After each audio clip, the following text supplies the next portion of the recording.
ನಮಸ್ತೆ. ವಾಸವಿ ಸಾಹಿತ್ಯ ಕಲಾ ವೇದಿಕೆ ಅರ್ಪಿಸುವ ಮಂದ್ರ ಕಾದಂಬರಿಯ ವಾಚನ. ಮೋಹನ್ ಲಾಲ್ ಅಮೆರಿಕಕ್ಕೆ ಹೋಗಿ ಬರುವವರೆಗಿನ ಕತೆ ನಿನ್ನೆ ಕೇಳಿದ್ವಿ. ಆ ಬಳಿಕ ನ್ಯೂಯಾರ್ಕಿನಿಂದ ಹಿಂದಿರುಗಿ 1 ವಾರವಾಗಿತ್ತು. ಟೆಲಿಫೋನ್ ಬಿಲ್ಲು, ವಿದ್ಯುತ್ ಬಿಲ್ಲುಗಳಿಲ್ಲದೆ ಫ್ಲ್ಯಾಟಿನ ಕಂದಾಯದ ತಗಾದೆಯೂ ಬಂದಿತ್ತು. ತಕ್ಷಣ 20,000 ಹೊಂದಿಸಬೇಕು. ಯಾವ ಪ್ರೋಗ್ರಾಮೂ ಬಂದಿಲ್ಲ. 2.5 ತಿಂಗಳು ಊರಿನಲ್ಲೇ ಇರಲಿಲ್ಲ. ಮಳೆಗಾಲದಲ್ಲಿ ಪ್ರೋಗ್ರಾಂ ಇರುವುದಿಲ್ಲ ಎಂದುಕೊಳ್ಳುವಾಗ ಟಿಫ್ನಿಸ್ನಿಂದ ಸಾಲ ಕೇಳುವುದೇ ದಾರಿ ಎಂಬ ಪರಿಹಾರ ತನಗೆ ತಾನೇ ಹೊಳೆಯಿತು. $13,000, 3,90,000 ರೂಪಾಯಿ ಜೋಜಿನಲ್ಲಿ ಕಳೆದಿರಲ್ಲ ಅಂತ ಅವನು ಬಾಯ್ಬಿಟ್ಟು ಆಡೋಲ್ಲ, ಒಳಗೆ ಅಂದ್ಕೋತಾನೆ ಎಂದು ಮನಸ್ಸು ಕುಟುಕಿತು. ಅಂದ್ಕೊಳ್ಳಲಿ, ಇಂಥದ್ದು ಎಷ್ಟೆಷ್ಟು ಅಂದ್ಕೋತಾನೆ. ಈ ಮೋಹನ್ ಲಾಲ ಜವಾಬ್ದಾರಿ ಇಲ್ಲದ, ಲಂಗು ಲಗಾಮಿಲ್ಲದ ಗಾಯಕ ಅನ್ನೋದು ಅವನಿಗೇನು ಹೊಸತೆ ಎಂಬ ಸಮಾಧಾನವೂ ಕಾಣಿಸಿತು. ಇಸ್ಕೊಂಡ ಒಂದೇ $1 ವಾಪಸ್ ಕೊಡದೆ ಉಳಿಸಿಲ್ಲ. ಇನ್ನು ಅವನದೇನು ದಾಕ್ಷಿಣ್ಯ. ಬಡ್ಡಿ ಕೊಡ್ತೀನಿ ಅಂದರೆ ಅವನೇ ಬೇಡ ಅಂತಾನೆ. ನನ್ನ ತಪ್ಪೇನಿಲ್ಲ ಎಂಬ ಸಮರ್ಥನೆಯೂ ಹುಟ್ಟಿತು. 1 ಕಾಸು ಕಳೆಯದೆ, ಹೊರಗೆ ಕಿಸೆ ತೆಗೆದು 1 ಚಹಾ ಕುಡಿಯದೆ ಬಂದದ್ದೆಲ್ಲ ಬಡ್ಡಿ ಚಕ್ರಬಡ್ಡಿಗಳಲ್ಲಿ ತೊಡಗಿಸಿ ಸಖತ್ ಬೆಳೆಸ್ತಿದ್ದಾನೆ.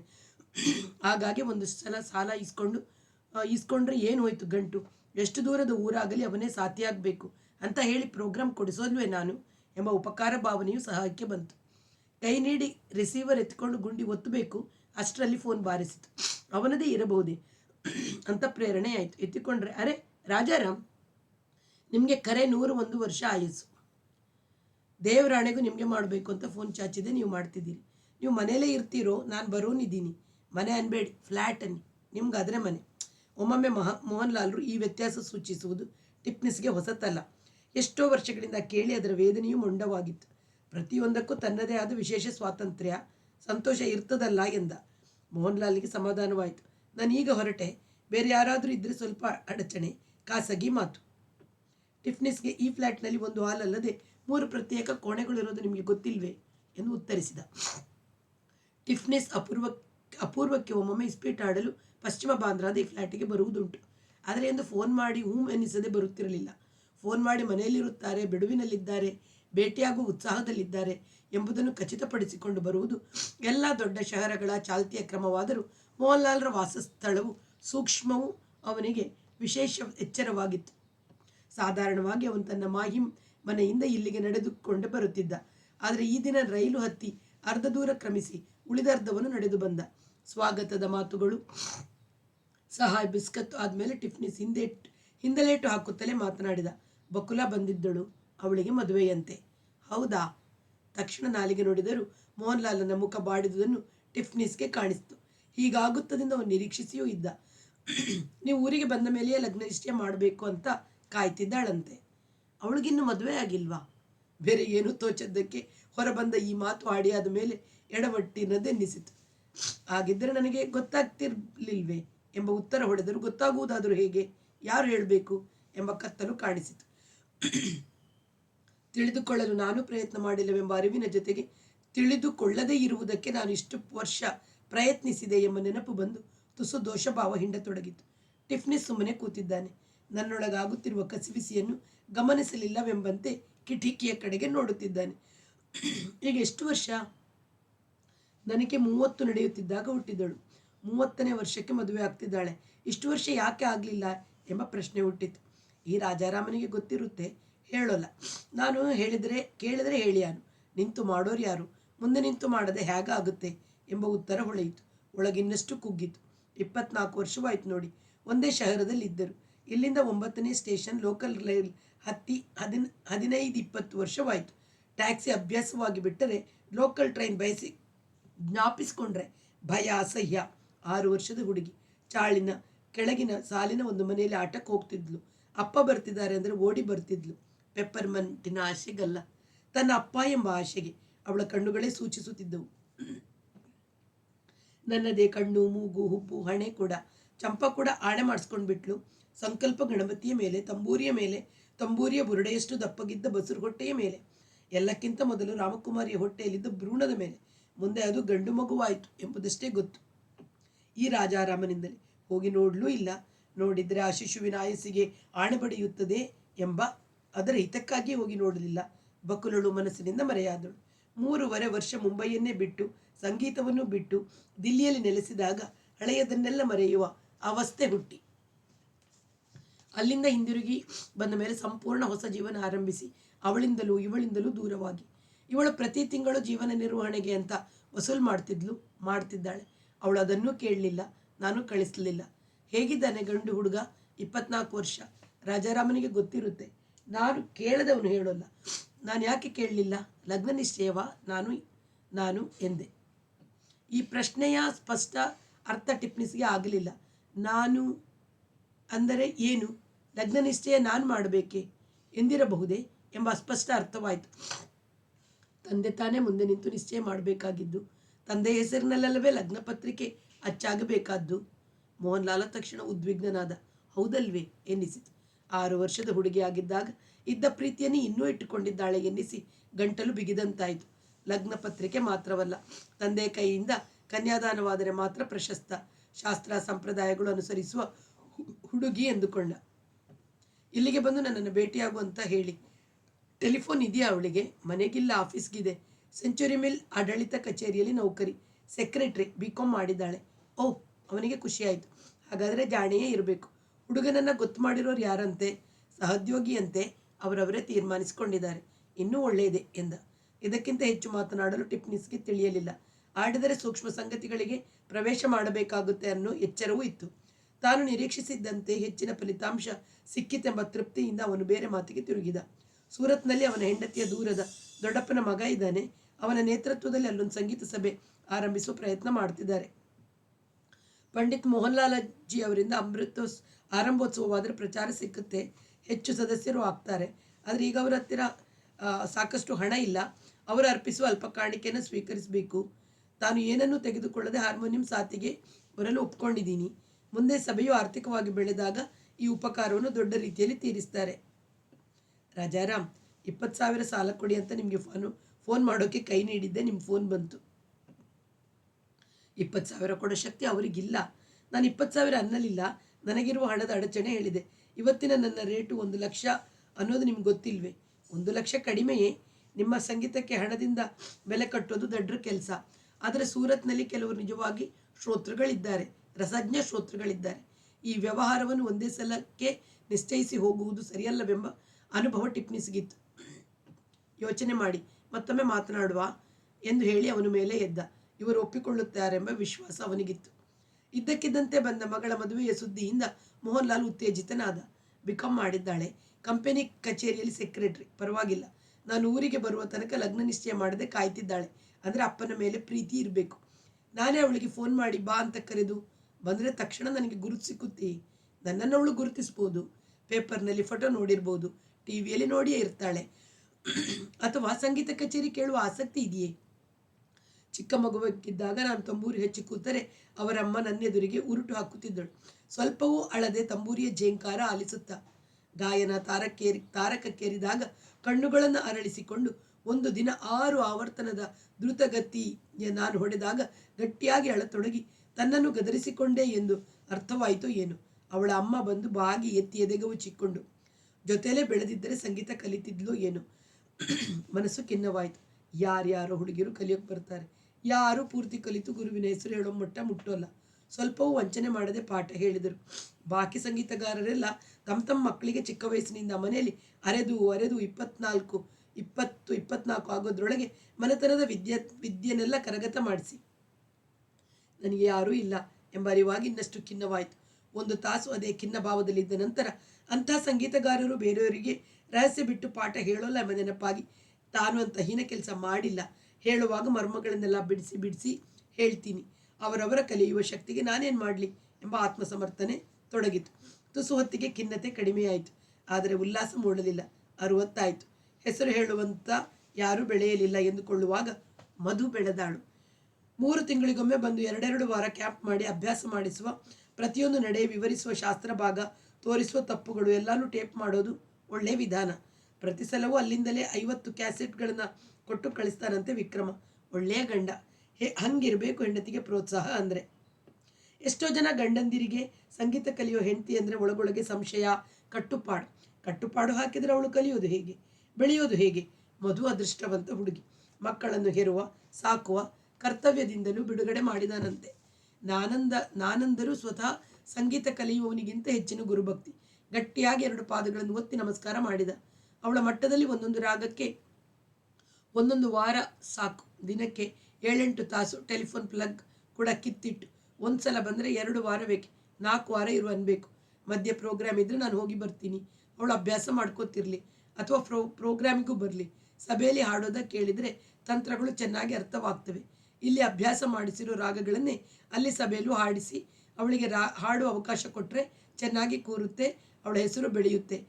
ಇಡೀ ಅಮೆರಿಕೆಯಲ್ಲಿ ಪಂಡಿತ್ ಮೋಹನ್ಲಾಲ್ರ ಹೆಸರು ಹೇಳುವ ಶಿಷ್ಯೆ ಅಂದರೆ ಮಧುಮಿತಾ ಶಾ. ಅಲ್ಲಿ ಹೆಸರು ಬೆಳೆದರೆ ಇಂಡಿಯಾದ ಪತ್ರಿಕೆಗಳು ಪ್ರಚಾರ ಕೊಟ್ಟು ಅವಳೇ ನನ್ನ ಮೊಟ್ಟ ಮೊದಲ ಪ್ರಧಾನ ಶಿಷ್ಯೆ ಎಂದುಕೊಳ್ಳುವಾಗ ಅವಳೇಕೆ ಇನ್ನೂ ಫೋನ್ ಮಾಡಿಲ್ಲ, ವಿಕ್ರಮನಾದರೂ ಮಾಡಬೇಕಿತ್ತು ಎಂಬ ನೆನಪು ಬಂತು. ತಾನೇ ಮಾಡುವ ಮನಸ್ಸು ಬಂತು. ಈಗ ಅವರಿಗೆ ನಡು ರಾತ್ರಿ, ಯಾಕೆ ನಿದ್ದೆ ಕೆಡಿಸ್ಬೇಕು, ರಾತ್ರಿ ಮಾಡ್ತೀನಿ ಅಂದ್ಕೊಂಡ. ಇದ್ದಕ್ಕಿದ್ದಂತೆಯೇ ಮಧು ಅವನ ಮನಸ್ಸು ತುಂಬಿಕೊಂಡು ಅವಳು ತನ್ನ ಜೊತೆ ಹಾಡುತ್ತಿರುವಂತೆ, ತಾನು ಹೊಮ್ಮಿಸುವ ಅತಿ ಸೂಕ್ಷ್ಮ ಸ್ವರಗಳನ್ನು ಹಿಡಿದು ಹೊಮ್ಮಿಸಲು ಅವಳು ಹೆಣಗುತ್ತಿರುವಂತೆ, ತಾನು ಅವಳಿಗೆ ಆ ಸ್ವರಗಳ ಬೇರುಗಳನ್ನು ಬಿಡಿಸಿ ತೋರಿಸುತ್ತಿರುವಂತೆ ಕಲ್ಪನೆ ತೊಡಗಿತು. ಅವಳ ಸ್ವರಜ್ಞಾನ ಸೂಕ್ಷ್ಮವಾದದ್ದು. ಹುಚ್ಚು ಹುಡುಗಿ. ಇದ್ದಕ್ಕಿದ್ದಂತೆಯೇ ಮದುವೆಯ ಹುಚ್ಚು ಹಿಡಿದು ಹೋಗಿಬಿಟ್ಟಳು. ಇಲ್ಲಿಯೇ ಇದ್ದರೆ ಇಷ್ಟೊತ್ತಿಗೆ ಪೂರ್ತಿ ತಯಾರಾಗ್ತಿದ್ಲು ಎಂದುಕೊಳ್ಳುವಾಗ ವಿಕ್ರಮನಂತ ಗಂಡ ಸಿಕ್ಕಿದ್ದು ಒಳ್ಳೆಯದೇ ಆಯಿತು ಎಂಬ ಸಮಾಧಾನ ಹುಟ್ಟಿತು. ಮನಸ್ಸನ್ನು ಮಧು ತುಂಬಿಕೊಂಡಳು. ಅವಳಷ್ಟು ಸಂಪೂರ್ಣವಾಗಿ ಸಮರ್ಪಿಸಿಕೊಳ್ಳುವ ಹೆಂಗಸು ಬೇರೊಬ್ಬರಿಲ್ಲ. ಭೈರವಿ ಅಂತೆ, ಅಲ್ಲ ಕಲ್ಯಾಣದಂತೆ. ಭೈರವಿಯಲ್ಲಿ ವಿರಹ ಕರುಣೆಗಳ ಸೆಳವು ಹೆಚ್ಚು. ಭಕ್ತಿಗೂ ಪ್ರೇಮಕ್ಕೂ ನಡುವಣಗೆರೆಯೂ ಸೂಕ್ಷ್ಮ. ಮೀರಾಬಾಯಿಯ ಹಾಗೆ. ಇವಳಲ್ಲಿ ನವವಧುವಿನ ಮಾರ್ಧವತೆ, ಲಜ್ಜೆ, ಅಂಜಿಕೆ, ನಿರೀಕ್ಷೆ, ತಾನು ಸಮರ್ಪಿಸಿಕೊಳ್ಳುವಂತೆ ಇನಿಯನ್ನು ಸಮರ್ಪಿಸಿಕೊಳ್ಳಬೇಕೆಂಬ ಬಯಕೆ, ಕೊಂಕು, ಅದೆಷ್ಟು ಬಗೆಯ ಸಂಚಾರಿ ಭಾವಗಳು. ಜೊತೆಗೆ ನೆಮ್ಮದಿ ಕೊಟ್ಟು ನೆಮ್ಮದಿಯಿಂದ ಸಂಸಾರ ಮಾಡುವ ಸ್ಥಾಯಿ ಗುಣ.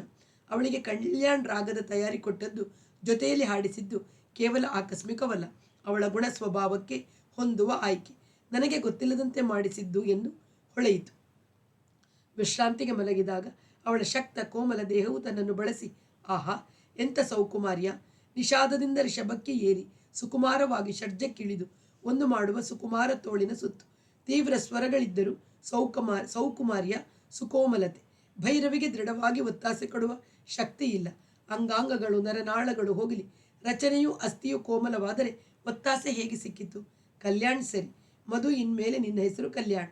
ಹೆಸರು ಸರಿ ಇಲ್ಲ, ಕಲ್ಯಾಣಿ. ಕರ್ನಾಟಕಿಯಲ್ಲಿ ಕರೆಯುವ ಹಾಗೆ ಕಲ್ಯಾಣಿ. ನೀನಿದ್ದರೆ ಕಲ್ಯಾಣ. ನಿನ್ನ ಅಪ್ಪುಗೆಯಲ್ಲಿ, ನಿನ್ನೊಡನೆ ಆಗುವ ಐಕ್ಯದಲ್ಲಿ ಶುಭ. ಸಂಜೆಯ ವಿವಾಹದ ಭಾವ. ನಿನ್ನ ಸೊಂಪಾದ ತಲೆ ಕೂದಿನಲ್ಲಿ ಕೈಯಾಡಿಸಿದರೆ ಸಿತಾರ್ನಲ್ಲಿ ತರಫ್ಗಳಲ್ಲಿ ಮೂಡುವಂಥ ಅನುರಣನ. ನಿನ್ನ ಕಣ್ಣುಗಳಿಂದ ಸೂಚಿಸುವ ಲಜ್ಜೆಯ ಹೊಳಹು. ಬೇಗ ಬಂದು ಬಿಡು. 2 ವಾರಕ್ಕಲ್ಲ, 2 ತಿಂಗಳಿಗೆ. ಸುಮ್ಮನೆ ಜೊತೆಯಲ್ಲಿ ಇದ್ದು ಬಿಡೋಣ. ಬರೀ ಇರುವುದಲ್ಲ, ಪಾಠನೂ ಹೇಳ್ತೀನಿ, ಅಭ್ಯಾಸ ಮಾಡಿಸ್ತೀನಿ. ಸಂಗೀತವಾಗಿ ಸ್ಫೂರ್ತಿಗೊಳ್ಳದ ಶರೀರ ಸೌಖ್ಯ ಕ್ಷುದ್ರ ಜನಗಳಿಗೆ, ಕಲಾವಿದರಿಗಲ್ಲ. ನೀನು ಕಲಾವಿದೆ. ನಾನು ಹೇಳುವ ಈ ಮಾತುಗಳೆಲ್ಲ ಅರ್ಥವಾಗಿ ಸ್ಫೂರ್ತಿಗೊಳಿಸುವ ಹೆಣ್ಣು ಸ್ವರ. ರಾತ್ರಿಯಾಗಲಿ, ಅಲ್ಲಿ ನಿನಗೆ ಬೆಳಗಿನ 9 ಗಂಟೆಯಾಗಿ ನೀನೊಬ್ಬಳೆ ಮನೆಯಲ್ಲಿರೋ ಹೊತ್ತಾಗಲಿ ಫೋನ್ ಮಾಡ್ತೀನಿ. ನಿನಗಿಟ್ಟಿರುವ ಹೆಸರನ್ನು, ಅದರ ಸಂಚಾರಿ ಭಾವಗಳನ್ನು ಬಿಡಿಸಿ ಹೇಳ್ತೀನಿ ಅಂದ್ಕೊಂಡ. ಇಡೀ ಸಂಜೆ ಮನಸ್ಸಿಗೆ ಬೇರೆ ಏನೂ ಬರಲಿಲ್ಲ. ಲಗ್ನ ನಿಶ್ಚಯಕ್ಕೆ ತಾನು ಹಿಂತಿರುಗುವುದನ್ನೇ ಕಾಯುತ್ತಿದ್ದಾಳೆ ಎಂಬ ಬಕ್ಕುಲಳ ನೆನಪೂ ಬರಲಿಲ್ಲ. ರಾತ್ರಿ 10 ಗಂಟೆಗೆ ಫೋನ್ ಮಾಡಲು ಹೋದಾಗ ಅದು ಸತ್ತು ಹೋಗಿತ್ತು. ಅರೆ, 2-3 ಸಲ ಮಾಡಿದರೂ ಹೇಗೆ ತಿರುಗಿಸಿದರೂ ನಿಶ್ಶಬ್ದ. ಮಧ್ಯಾಹ್ನದಿಂದ ಒಂದು ಕರೆ ಬಂದಿಲ್ಲ, ನಾನು ಮಾಡಿಲ್ಲ. ಯಾವಾಗ ಸತ್ತಿತೋ ಈ ಫೋನು? ಭಾರತದ ಫೋನು. ಅಮೇರಿಕೆಯಲ್ಲಿ ಹೀಗೆ ಒಂದು ದಿನವೂ ಆಗಲ್ವಂತೆ, ಆದದ್ದೇ ಇಲ್ವಂತೆ. ಇನ್ನು ನಾನು ಕಂಪ್ಲೇಂಟ್ ಮಾಡಿ ಅವರು ಬಂದು ಸರಿ ಮಾಡಿ ನಾಳೆ ಆಗುವ ಮಾತಲ್ಲ ಎನ್ನಿಸಿ ತುಂಬ ನಿರಾಶೆಯಾಯಿತು. ಹೊರಗೆ ಹೋಗಿ ಟೆಲಿಫೋನ್ ಅಂಗಡಿಯಿಂದ ಮಾಡಬಹುದು, ಆದರೆ ಅವಳು ಹಿಂದಿರುಗಿ ಮಾಡುವಂತಿಲ್ಲ. ನಾನೇ ಇಲ್ಲಿಂದ ತುಂಬ ಹೊತ್ತು ಮಾಡಿದರೆ, ತುಂಬ ಹೊತ್ತೇನು, 1 ನಿಮಿಷ ಮಾಡಿದರೂ ಕೊಡುವಷ್ಟು ಹಣ ಕಿಸೆಯಲ್ಲಿಲ್ಲ. ರಾಜಾರಾಮ 20,000 ತಂದು ಕೊಟ್ಟಿದ್ರೆ ಅದರಲ್ಲೇ 1,000 ಖರ್ಚು ಮಾಡಿ 10-15 ನಿಮಿಷ ಮಾತಾಡ್ಬೋದಿತ್ತು ಎಂದ್ಕೊಂಡ. ಹೇಗಾದರೂ ಸರಿ, ಫೋನ್ ಡೆಡ್ ಆಗಿದೆ ಅಂತ ಈಗಲೇ ಬೂತಿಗೆ ಹೋಗಿ ಕಂಪ್ಲೇಂಟ್ ಮಾಡಿದರೆ ಬೆಳಗ್ಗೆ ಬೇಗ ನನ್ನದರ ಸರದಿ ಬರುತ್ತೆ ಎಂದು ಹೊಳೆದು ಚಪ್ಪಲಿ ಮೆಟ್ಟು ನಡೆದ. ಕಂಪ್ಲೇಂಟ್ ನಂಬರ್ ಸಿಕ್ಕಿತು. ಅರೆ, ನಿಮ್ಮ ಬಿಲ್ ಪಾವತಿ ಆಗದ್ದರಿಂದ ಸಂಪರ್ಕ ಕಡಿದು ಹಾಕಲಾಗಿದೆ ಎಂಬ ಉತ್ತರ ಬರ್ತಿದೆ. ಸೂಳೆ ಮಕ್ಕಳು ಮುಲಾಜಿಲ್ಲದೆ ಕತ್ತರಿಸಿ ಹಾಕ್ಬಿಡ್ತಾರೆ ಎಂದು ಹಲ್ಲು ಕಡಿದ. ನಾಳೆ ಬೆಳಿಗ್ಗೆ ಹೋಗಿ ಹಣ ಕಟ್ಟಿದ ತಕ್ಷಣ ಸಂಪರ್ಕ ಕೊಡೋಲ್ಲ. ಅವರು ಲಿಸ್ಟ್ ಮಾಡಿಕೊಂಡು ಸಂಪರ್ಕ ವಿಭಾಗಕ್ಕೆ ಕೊಟ್ಟು ಆ ವಿಭಾಗದವರು ವಿಳಂಬಿತ ಗತಿಯಲ್ಲಿ ತೊಡಗಿ ನಾನು ಪಂಡಿತ್ ಮೋಹನ್ಲಾಲ್ ಅಂದರೂ ಅಲ್ಲಿ ಯಾರಿಗೂ ತಿಳಿಯೋಲ್ಲ. ಸಂಗೀತದ ಗಂಧವಿಲ್ಲದ ಬದ್ಮಾಶ್ ಮಕ್ಕಳು ಎಂದ್ಕೊಂಡ. ನಾನು ಊರಿನಲ್ಲಿ ಇಲ್ಲದಿದ್ದರೂ ಫೋನ್ ಬಿಲ್ಲನ್ನಾದರೂ ಎಲ್ಲಾದರೂ ಹೊಂದಿಸಿ ಕಟ್ಟಬೇಕೆಂಬ ಬುದ್ಧಿ ಇಲ್ಲ ಈ ವಾಡೇಕರ್ ಮಾಸ್ತರ್ನಿಗೆ ಎಂಬ ಕೋಪದ ಜೊತೆಗೆ ಅಮೆರಿಕಕ್ಕೆ ಹೋಗುವ ಮುನ್ನ ಅಮೆರಿಕಕ್ಕೆ ಎಷ್ಟೋ ಸಲ ಮಾಡಿದ್ದು 4,500 ಬಂದಿದೆ. ಅವನೆಲ್ಲಿಂದ ಹೊಂದಿಸಿಯಾನು? ಅಲ್ಲದೆ ಇಷ್ಟೊಂದು ಬಿಲ್ ತಪ್ಪಾಗಿ ಬಿದ್ದಿದ್ದು ಕಟ್ಟಿಬಿಟ್ರೆ ಏನೋ ಹೇಗೋ ಎಂಬ ಅನುಮಾನ ಬಂದಿರಬಹುದು ಎಂಬ ವಿವರಣೆ ತೋಚಿತು. ಇನ್ನು ಮೇಲೆ ವಿದೇಶಕ್ಕೆ ಮಾಡಬೇಕಾದ್ರೆ ಬೇಗ ಬೇಗ ಮುಗಿಸಬೇಕು, ವಿಸ್ತಾರ ಅವಲಂಬಿತಗಳಿಲ್ಲದೆ ಎಂಬ ಎಚ್ಚರ ಮೂಡಿತು. ನಾಳೆ ಬೆಳಗ್ಗೆ 7 ಗಂಟೆಗೆ ರಾಜಾರಾಮನಿಗೆ ಫೋನ್ ಮಾಡುವುದೊಂದೇ ದಾರಿ ಎಂಬ ತೀರ್ಮಾನದೊಡನೆ ಮಲಗಿದ.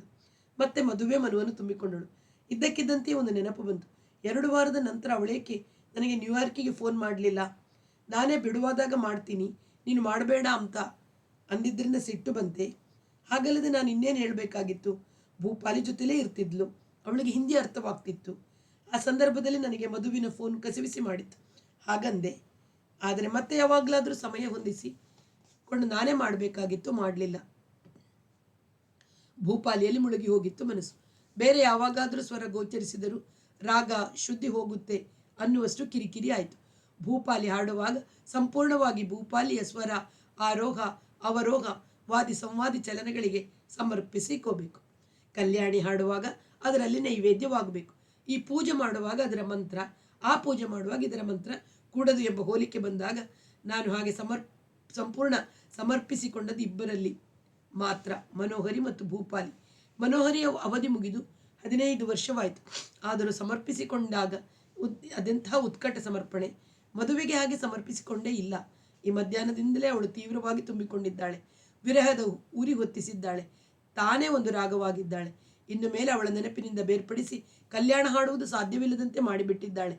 ಆ ರಾಗದ ಸಕಲ ಭಾವಗಳನ್ನು ಮೈತಾಳಿದ್ದಾಳೆ ಎಂಬ ಅರಿವಾಯಿತು. ಮಧು, ಇವರಿಗೆಲ್ಲರಿಗಿಂತ ನೀನು ಹೆಚ್ಚಿನವಳು. ನನ್ನ ಹೆಸರು ಹೇಳಬೇಕಾದವಳು, ಉಳಿಸೋಳು. ಪಂಡಿತ ಮೋಹನ್ಲಾಲ್ರ ಶಿಷ್ಯ ಅಂತ ಮಾತ್ರವಲ್ಲ, ಮೋಹನ ಘರಾಣೆ ಅನ್ನುವ ಹೆಸರನ್ನೇ ಪ್ರಚಾರ ಮಾಡಬೇಕು ನೀನು.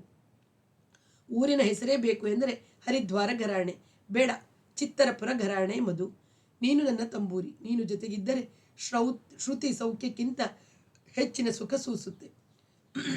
ಬೆಳಿಗ್ಗೆ ಸ್ನಾನ ಮುಗಿಸುವ ವೇಳೆಗೆ ಫ್ಲ್ಯಾಟಿನ ಕರಗಂಟೆ ಹೊಡೆದುಕೊಂಡಿತು. ಬಾಗಿಲಿನ ಮೇಲ್ಭಾಗದ ಸರಳುಗಳ ಮೇಲೆ ನೋಡಿದಾಗ ಕಾಣಿಸಿತು ತಗಾದ ಲಾಲ್, 24 ವರ್ಷ, ಮುಖ ಕ್ಷೌರ ಮಾಡಿಕೊಂಡು 1 ವಾರವಾಗಿರುವ ಕೆನ್ನೆಗಲ್ಲಗಳು, ತುಸುವುದ್ದ ಕೂದಲಿನ ಕ್ರಾಪ್ ಕಟ್, ತಾಯಿಯ ದೊಡ್ಡ ಮೈಕಟ್ ಜೀನ್ಸ್, ಮೇಲೆ ಬಿಳಿಯ ಶರ್ಟ್, ಕ್ರಿಕೆಟ್ ಆಟಗಾರರು ಹಾಕುವ ಹ್ಯಾಟ್.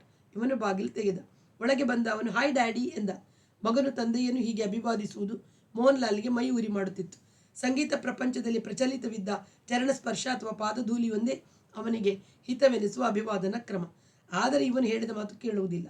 ಅಲ್ಲದೆ ಹೇಳಿ ಬುದ್ಧಿ ಕಲಿಸಬೇಕೆಂಬ ಒತ್ತಡ ತನಗೂ ಇಲ್ಲ. ಮೊದಲಿನಿಂದಲೂ ಉಲ್ಟಾ ವರ್ತನೆಯೇ. ಇವನು 6 ವರ್ಷದವನಾಗಿದ್ದಾಗ ನಾನು ಇವನಮ್ಮನಿಂದ ದೂರವಾದದ್ದು. ನನ್ನ ಬಗೆಗೆ ಮನಸ್ಸು ಕೆಡುವ ಮಾತುಗಳನ್ನಲ್ಲದೆ ಒಡಂಬಡುವ ಮಾತುಗಳನ್ನು ಅವಳು ಹೇಳಿ ಬೆಳೆಸಿದ್ದಾಳೆಯೇ. ಹಣ ವಸೂಲಿಗಷ್ಟೇ ಮಗನನ್ನು ಕಳಿಸೋದು. 3 ತಿಂಗಳಿಂದ ಸಂದಾಯವಾಗಿಲ್ಲ. ಓಹ್, ಮರೆತೇ ಬಿಟ್ಟಿದ್ದೆ. ರಾಜಾರಾಮನಿಂದ 20,000 ಸಾಲ ತೆಗೆದರೆ ಸಾಲದು. ಇವರಿಗೆ 3 ತಿಂಗಳ ಜೀವನಾಂಶ ಬಾಕಿ ಇದೆ. 30,000 ಎಂಬ ನೆನಪು ಬಂದಾಗ, ಇಬ್ಬರು ಮಕ್ಕಳು ವಿದ್ಯಾಭ್ಯಾಸ ಮುಗಿಸಿ ಮೆಜಾರಿಟಿ ದಾಟಿ ಇರುವಾಗ ಹೆಂಡತಿ ಒಬ್ಬಳಿಗೆ ಕೊಟ್ಟರೆ ಸಾಲದೆ. ಇವರಿಗೆ ಎಲ್ಲಿಯ ತನಕ ಅಂತ ತಿರುತ್ತಿರಬೇಕೆಂಬ ಉಪಾಯ ಕಾಣಿಸ್ತು. ಒಳಗೆ ಬಂದ ಅವನು ಆ್ಯಕ್ಷನ್ ಶೂಸ್ ಹಾಕ್ಕೊಂಡೆ ಸೋಫಾದ ಮೇಲೆ ಕುಳಿತ. ತಾನೇ ಮಾತಾಡಿದ. ನಿನ್ನೆ ಮಧ್ಯಾಹ್ನದಿಂದ ಅಮ್ಮ 20 ಸಲ ಫೋನ್ ಮಾಡಿದಳು. ಈಗ ಬೆಳಿಗ್ಗೆಯೂ 2 ಸಲ ಮಾಡಿದ್ದ ಮೇಲೆ ನನ್ನನ್ನು ಕಳಿಸಿದಳು. ಡಿಸ್ಕನೆಕ್ಟ್ ಮಾಡಿದ್ದಾರೆ, ಬಿಲ್ ಕಟ್ಟಿಲ್ಲ ಅಂತ. ವಿದೇಶ ಯಾತ್ರೆ ಹೋಗೋ ಮೊದಲು ವ್ಯವಸ್ಥೆ ಮಾಡಬಾರ್ದೆ? ನಮಗೆ ಕೊಟ್ಟಿದ್ರೆ ಕಟ್ತಾ ಇದ್ವಿ. ಹಣ ಇದ್ದಿದ್ದರೆ ಕಟ್ಟುವಂಥ ಮನುಷ್ಯರು ಇಲ್ಲೇ ಇದ್ದಾರೆ. ಪ್ರಶ್ನೆ ಇರೋದು ಹಣದ್ದು. ಇವನು ಗುರಿ ಇಟ್ಟಂತೆ ಹೇಳಿದ. ನೀವು ಹಿಂದಿರುಗಿ 1 ವಾರವಾಯ್ತಲ್ವೇ? ಡಾಲರ್ನ ಕನ್ವರ್ಟ್ ಮಾಡಿಸ್ಕೊಳ್ಳೋಕೆ ಅಷ್ಟು ದಿನ ಯಾಕೆ ಬೇಕು? ಅಮೇರಿಕದ ಅಧ್ಯಕ್ಷ ನನಗೇನು ಡಾಲರ್ ಕೊಟ್ಟಿಲ್ಲ. ಹೀಗೆ ಕೇಳು ಅಂತ ನಿಮ್ಮಮ್ಮ ಹೇಳಿ ಕಳಿಸಿದ್ಲೋ? ಅಮ್ಮ ಯಾಕೆ ಹೇಳಬೇಕು? ಕಾಮನ್ ಸೆನ್ಸ್ ಎಂದು ಅವನು ಕೈಗಡಿಯಾರ ನೋಡಿಕೊಂಡು, ನಾನೀಗ ಬ್ರೌನ್ ಸ್ಟೇಡಿಯಂಗೆ ಹೋಗಬೇಕು, ಸಿದ್ಧವಾಗಿ ಹೊರಟಿದ್ದೆ. ನಿಮ್ಮಪ್ಪ ಊರಿಗೆ ಬಂದು 1 ವಾರವಾಗಿದೆ. 3 ತಿಂಗಳಿಂದ ಹಣ ಕೊಟ್ಟಿಲ್ಲ. ಫೋನ್ ಕೆಟ್ಟಿದೆಯೋ ಅಥವಾ ನಾನು ಮಾಡ್ತೀನಿ ಅಂತ ತೆಗೆದಿಟ್ಟಿದ್ದಾರೋ. ಮನೇಲಿ 1 ಕಾಸು ಇಲ್ಲ. ಹೋಗಿ ಇಸ್ಕೊಂಡು ಬಾ ಅಂತ ಈ ದಿಕ್ಕಿಗೆ ಅಟ್ಟಿದಳು. ಬೇಗ ಕೊಡಿ, ನನಗೆ ಹೊತ್ತಾಗುತ್ತೆ. ಟೆಲಿಫೋನ್ ಬಿಲ್ ಕಟ್ಟೋದೆ ಹಾಗೆ ಅಂತ ನಾನು ತಲೆ ಕೆರ್ಕತಾ ಇದ್ದೀನಿ ಎನ್ನುವಾಗ ಅವನಿಗೆ ಅವಮಾನವೆನ್ನಿಸುತ್ತಿತ್ತು. 3 ತಿಂಗಳಿಂದ ನಾವು ಜೀವನ ಹೇಗೆ ಸಾಗಿಸ್ತಿರ್ಬೇಕು? ಅವನು ಕೇಳಿದ. ನೀವು ಅಂದರೆ ನೀನು, ನಿನ್ನ ತಂಗಿ, ಇಬ್ಬರನ್ನು ಸೇರಿಸಿ ಹೇಳ್ತಿದೀಯಾ? ನಿನಗೆ 24 ವರ್ಷ, BE ಮಾಡಿದೀಯಾ, ಮೆಜಾರಿಟಿಗೆ ಬಂದು 6 ವರ್ಷವಾಗಿದೆ. ಎಲ್ಲಾದರೂ ನೌಕರಿ ಹಿಡಿ. ನಿನ್ನ ತಂಗಿಗೆ 22, ಮೆಜಾರಿಟಿಗೆ ಬಂದು 4 ವರ್ಷವಾಗಿದೆ, MA ಆಗಿದೆ. ಅವಳು ನೌಕರಿ ಹಿಡಿಬೇಕು. ನಿಮ್ಮಮ್ಮನ ಒಬ್ಬಳ ಜೀವನಕ್ಕೆ ಠೇವಣಿ ಬಡ್ಡಿ ಇದೆ. ಅವನು ಹೇಳಿಬಿಟ್ಟ. ಡ್ಯಾಡಿ, ನನಗೂ ಸೆಲ್ಫ್ ರೆಸ್ಪೆಕ್ಟ್ ಇದೆ. ನಿಮ್ಮ ಋಣದಲ್ಲಿ ಇರಬೇಕು ಅಂತ ನಾನು ಬಯಸೋಲ್ಲ. ಆದರೆ ತಂದೆಯಾದವರು ತಮ್ಮ ಜವಾಬ್ದಾರಿ ಅರಿತು ನಡಿಬೇಕು. ಯಾವ ಗೌರವಸ್ಥ ತಂದೆಯು ನಿನಗೆ ಮೆಜಾರಿಟಿ ವಯಸ್ಸಾಯಿತು, ಇನ್ನು ನನ್ನ ಕರ್ತವ್ಯವಿಲ್ಲ ಅನ್ನೋದಿಲ್ಲ. BE ಮಾಡಿದ ತಕ್ಷಣ ನೌಕರಿಗೆ ಸೇರಿದವರು ಉನ್ನತ ಮಟ್ಟ ಏರೋದಿಲ್ಲ. ಕೊನೆ ಪಕ್ಷ PG ಮುಗಿಸ್ಬೇಕು. ಫಾರಿನ್ ಡಿಗ್ರಿ ಇಲ್ದಿದ್ರೆ ಬೆಲೆ ಇಲ್ಲ ಅಂತ ನಿಮಗೂ ಗೊತ್ತು. ನಾನು ಇಂಗ್ಲೆಂಡ್ನಲ್ಲಿ 2 ವರ್ಷ ಓದ್ತೀನಿ. ಸೀಟ್ ದೊರಕಿಸ್ಕೊಳ್ಳೋದು ನನ್ನ ಜವಾಬ್ದಾರಿ, ಓದಿಸೋದು ನಿಮ್ಮ ಜವಾಬ್ದಾರಿ. ಸಂಗೀತಗಾರರನ್ನೆಲ್ಲ ಫಾರಿನ್ ಟೂರ್ ಮಾಡಿ ಡಾಲರ್ ಸಂಪಾದಿಸಿ ಮಕ್ಕಳನ್ನ ಆ ದೇಶದಲ್ಲಿಟ್ಟು ಓದಿಸ್ತಾರೆ. ನಾನು ನಿಮ್ಮ ಮಗನಲ್ವೇ? ಈಗ ಅಮೇರಿಕಾದಿಂದ ತಂದಿರೋ ದುಡ್ಡು ಕೊಡಿ, ಈ ವರ್ಷವೇ ಇಂಗ್ಲೆಂಡಿಗೆ ಹೋಗ್ತೀನಿ. ನೀವು ವರ್ಷಕ್ಕೊಂದು ಟೂರ್ ಮಾಡಿ ನನ್ನ ವಿದ್ಯಾಭ್ಯಾಸ 2 ವರ್ಷದಲ್ಲಿ ಮುಗಿಯುತ್ತೆ. ಪ್ರಪಂಚಕ್ಕೆ ಪ್ರಸಿದ್ಧರಾದ ಪಂಡಿತ್ ಮೋಹನ್ ಲಾಲ್ಜಿಯ ಮಗ ಖಾಲಿ BE ಮಾಡಿಕೊಂಡು ಯಾವುದೋ ಕಂಪನಿಲಿ ನೌಕರಿ ಮಾಡಿದರೆ ನಿಮ್ಗೇನು ಗೌರವ? ಯೋಚನೆ ಮಾಡಿ. B reasonable. ಇವನು ತಾಯಿಯೊಡನೆ ಸಮಾಲೋಚಿಸಿಯೇ ಈ ತಗಾದೆಯನ್ನು ಮುಂದಿಟ್ಟಿದ್ದಾನೆ ಎಂದು ಮೋಹನ್ ಲಾಲ್ಗೆ ಅರ್ಥ ಮಾಡಿಕೊಂಡ. ಜೂಜಿನಲ್ಲಿ ಕಳೆಯದೇ ಇದ್ದರೆ ಅಷ್ಟು ಡಾಲರನ್ನು ಕೊಟ್ಟು ಬಿಡಬಹುದಿತ್ತು ಎಂಬ ಆಲೋಚನೆ ಸಾಗಿತೊಡಗಿದರೂ ಇವರ ತಗಾದೆಗೆ ಯಾಕೆ ಬಗ್ಬೇಕು ಎಂಬ ಛಲ ಗಟ್ಟಿಯಾಯಿತು. ಇವನು ಇಂಗ್ಲೆಂಡ್ ಅಂತಾನೆ. ಇಂಜಿನಿಯರಿಂಗ್ ಓದಿದವರೆಲ್ಲ ಸಾಧಾರಣವಾಗಿ ಓಡುತ್ತಿರುವುದು ಅಮೇರಿಕೆಗೆ. ಪರೀಕ್ಷೆ ಸೆಲ್ಲೆಂದು ಕೇಳಿದಾಗ ಮಗ ಉತ್ತರಿಸಿದ. ಅಮೇರಿಕ ಸಂಸ್ಕೃತಿ ಇಲ್ಲದ ದೇಶ, ನನಗೆ ಇಂಗ್ಲೆಂಡೇ ಸರಿ. ಏನು ಸಂಸ್ಕೃತಿ ಅಂದರೆ? ಆ ದೇಶದಲ್ಲಿ ಕ್ರಿಕೆಟ್ ಇಲ್ಲ, ದಾಂಡಿಗರು ಮಾತ್ರ ಆಡುವ ಸಾಕರ್, ಬಾಸ್ಕೆಟ್ಬಾಲ್ ಇವೆ. ಇಂಗ್ಲೆಂಡೇ ಸರಿ. ಅಲ್ಲಿ ಯೂನಿವರ್ಸಿಟಿ ಕ್ಯಾಪ್ಟನ್ ಆಗುವ ಯೋಗ್ಯತೆ ಇದೆ ನನಗೆ. ನೀವು ಕೊಡುವ ಡಾಲರನ್ನು ಪೌಂಡಿಗೆ ಪರಿವರ್ತಿಸಿಕೊಳ್ಳೋದು ಕಷ್ಟವಿಲ್ಲ ಎಂದು ಹೇಳಿ ಎದ್ದು ನಿಂತ. ನನಗೆ ಹೊತ್ತಾಗಿದೆ. ದುಡ್ಡು ಈಗಲೇ ಕೊಡ್ತೀರೋ ಅಥವಾ ಪ್ರತಿ ತಿಂಗಳಂತೆ ಕೊಟ್ಟು ಕಳಿಸ್ತೀರೋ? ಮತ್ತೆ ಮತ್ತೆ ಬರೋಕ್ಕೆ ನಂಗೆ ಟೈಮ್ ಇಲ್ಲ ಎಂದ. ಬ್ಯಾಂಕಿನಲ್ಲಿ ಬರೋ ಬಡ್ಡಿ ಏನಾಯಿತು ಅಂತ ನಿಮ್ಮಮ್ಮನ ಕೇಳು, ನೀನು ಬರೋದೇನು ಬೇಡ ಎಂದು ಇವನು ಉತ್ತರಿಸಿದಾಗ ಮತ್ತೆ ಏನು ಹೇಳಲು ತೋಚದವನು ಹೊರಟು ಹೋದ. ಹಿಂದಿನಿಂದ ನೋಡಿದಾಗ ತಾಯಿಯಂಥದ್ದೇ ಮೈಕಟ್ಟು ನೆನಪಾಯಿತು. ಎತ್ತರ, ಅಗಲ, ದಪ್ಪ ಎಲ್ಲ ಥರದಲ್ಲೂ. ಈ ಮೈಕಟ್ಟಿನವನು ಕ್ರಿಕೆಟನ್ನು ಆಡ್ತಾನೆ ಅನ್ನಿಸ್ತು. ಇವನ ಬಸುರಲ್ಲೇ ಅಲ್ವೇ ತಂಬೂರಿಯ ಬುರುಡೆಯಷ್ಟು ದಪ್ಪನಾದ ತನ್ನ ಹೊಟ್ಟೆಯನ್ನು ಮುಟ್ಟಿಸಿಕೊಂಡು ಪ್ರಮಾಣ ಮಾಡಿ ಇಡಿಸಿಕೊಂಡದ್ದು. ಇನ್ನೂ ಜೀವವಿಡೀ ಅವಳನ್ನು ನೋಡೋಲ್ಲ. ನೋಡಿದರೆ ಈ ಹೊಟ್ಟೆಯಲ್ಲಿರೋ ಮಗುಗೆ, ಆ ಹೊಟ್ಟೆಯಲ್ಲಿರೋ ಮಗುಗೆ, ಅವಳಿಗೆ ಈಗಾಗಲೇ ಇರೋ ಹೆಣ್ಣು ಮಗುವಿಗೆ ಸಾವು ಬರುತ್ತೆ ಅಂತ ಆಣೆ ಮಾಡಿ ಹಾಕಿ, ಈ ಆಣೆ ಪ್ರಮಾಣವೆಲ್ಲ ನಿಜವೇ ಎಂಬ ಪ್ರಶ್ನೆ ಹುಟ್ಟಿತು. ಬಸ್ಸು ಹತ್ತಿದರೆ, ರೈಲು ಹತ್ತಿದರೆ, ಪೇಟೆಯಲ್ಲಿ ನಡೆಯುತ್ತಿರುವ ದೇವರಾಣೆ, ತಾಯಿ ಆಣೆ, ನನ್ನಾಣೆ, ನಿನ್ನಾಣೆ ಎಂಬ ಮಾತುಗಳು ಎಷ್ಟು ಸಲ ಕಿವಿಗೆ ಬೀಳುತ್ತಲೇ ಇರುತ್ತವೆ. ಅವನ್ನೆಲ್ಲ ಪಾಲಿಸ್ತಾರೆ, ಅವರು ಸತ್ತಿದ್ದಾರೆ ಎಂಬ ಜಿಜ್ಞಾಸೆ ಹುಟ್ಟಿತು. ಒಟ್ಟಿನಲ್ಲಿ ನಾನು ಆಗ ನಂಬಿದೆ, ಪಾಲಿಸಿದ್ದು ನಿಜವಾಗಿ ನಂಬಿದ್ದೇನೆ. ಇವಳ ಭಯವನ್ನು ಮುಚ್ಚಿಟ್ಟುಕೊಳ್ಳಲು ಆ ನಂಬಿಕೆ ನೆರವಿಗೆ ಬಂತೆ ಎಂಬ ಸ್ಪಷ್ಟನೆ ತೋರಿತು. ಅವಳನ್ನು ಕೈಬಿಟ್ಟೆ, ಪೂರ್ತಿ ಕೈ ಬಿಡಲಿಲ್ಲ. ರಾಜಾರಾಮನ ಮೂಲಕ ಪ್ರತಿ ತಿಂಗಳು ಜೀವನಕ್ಕಾಗುವಷ್ಟು ಕಳಿಸುತ್ತಾ. ಎಷ್ಟು ವರ್ಷ? ದಿಲ್ಲಿಗೆ ಹೋಗುವ ತನಕ 5 ವರ್ಷ. ಆದರೂ ಹೋಗಿ ನೋಡಲಿಲ್ಲ, ಮಕ್ಕಳನ್ನು ನೋಡಲಿಲ್ಲ. ನೋಡಿದ್ದರೆ ಅವರು ಸತ್ತಾರೆಂಬ ಭಯ. ಇಲ್ಲಿ ಇವಳಿಗೆ ಸೀಮಂತ, ನಾಮಕರಣ, ಭೂರಿ ಭೋಜನ, ತೊಟ್ಟಿಲಿಗೆ ಹಾಕುವ ಅದ್ದೂರಿ, ಊಟಕ್ಕೆ ಬಂದವರು, ಮಕ್ಕಳಿಗೆ ಚಿನ್ನದ ಉಂಗುರ, ಬೆಳ್ಳಿಯ ಕಾಲು ಬಳೆ, ತೊಟ್ಟಿಲ ಮೇಲೆ ಕಟ್ಟುವ ಮಿನುಗುವ ಮಣಿಗಳು, ಕೊಂಚಲು. ಇವನು ತಂದೆಯಂತೆ ದೊಡ್ಡ ಗಾಯಕನಾಗ್ತಾನೆ, ಇವಳು ತಂದೆಯನ್ನು ಮೀರಿಸುವ ಗಾಯಕಿ ಆಗ್ತಾಳೆ. ಅಳೋದ್ರಲ್ಲೇ ಸ್ವರದ ಸೊಗಸಿದೆ, ಸೌಜನ್ಯದ ಹೊಗಳು ಮಾತುಗಳು. ಇವಳೇ ಆರೆಸಿ ಎಟ್ಟ ಹೆಸರುಗಳು: ಸ್ವರ ಮೋಹನ, ಶ್ರುತಿ ಮೋಹಿನಿ. ನನಗೂ ಎಷ್ಟೊಂದು ಮೋಹ ಹುಟ್ಟಿತ್ತು.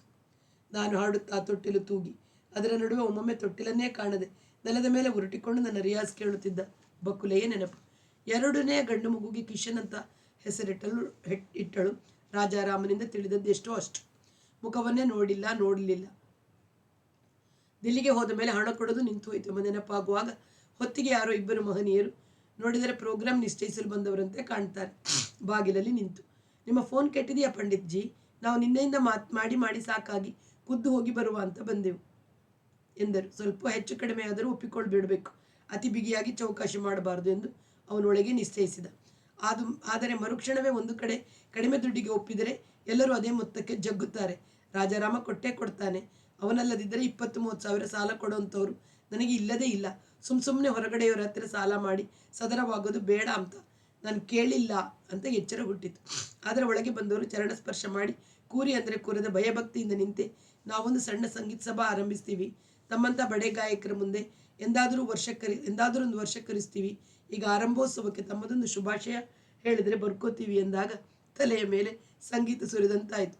ಆದರೆ ಸೌಜನ್ಯವನ್ನು ಬಿಡದೆ ಅವರಿಗೆ 4 ವಾಕ್ಯಗಳ ಶುಭಾಶಯದ ಉಕ್ತ ಲೇಖನ ಹೇಳಿ ಕಳಿಸಿದ ಮೇಲೆ ಬಾಗಿಲಿಗೆ ಬೀಗ ಮೆಟ್ಟಿ ಲಿಫ್ಟ್ನಿಂದ ಇಳಿದು ಫೋನ್ ಬೂತ್ಗೆ ಹೋದ.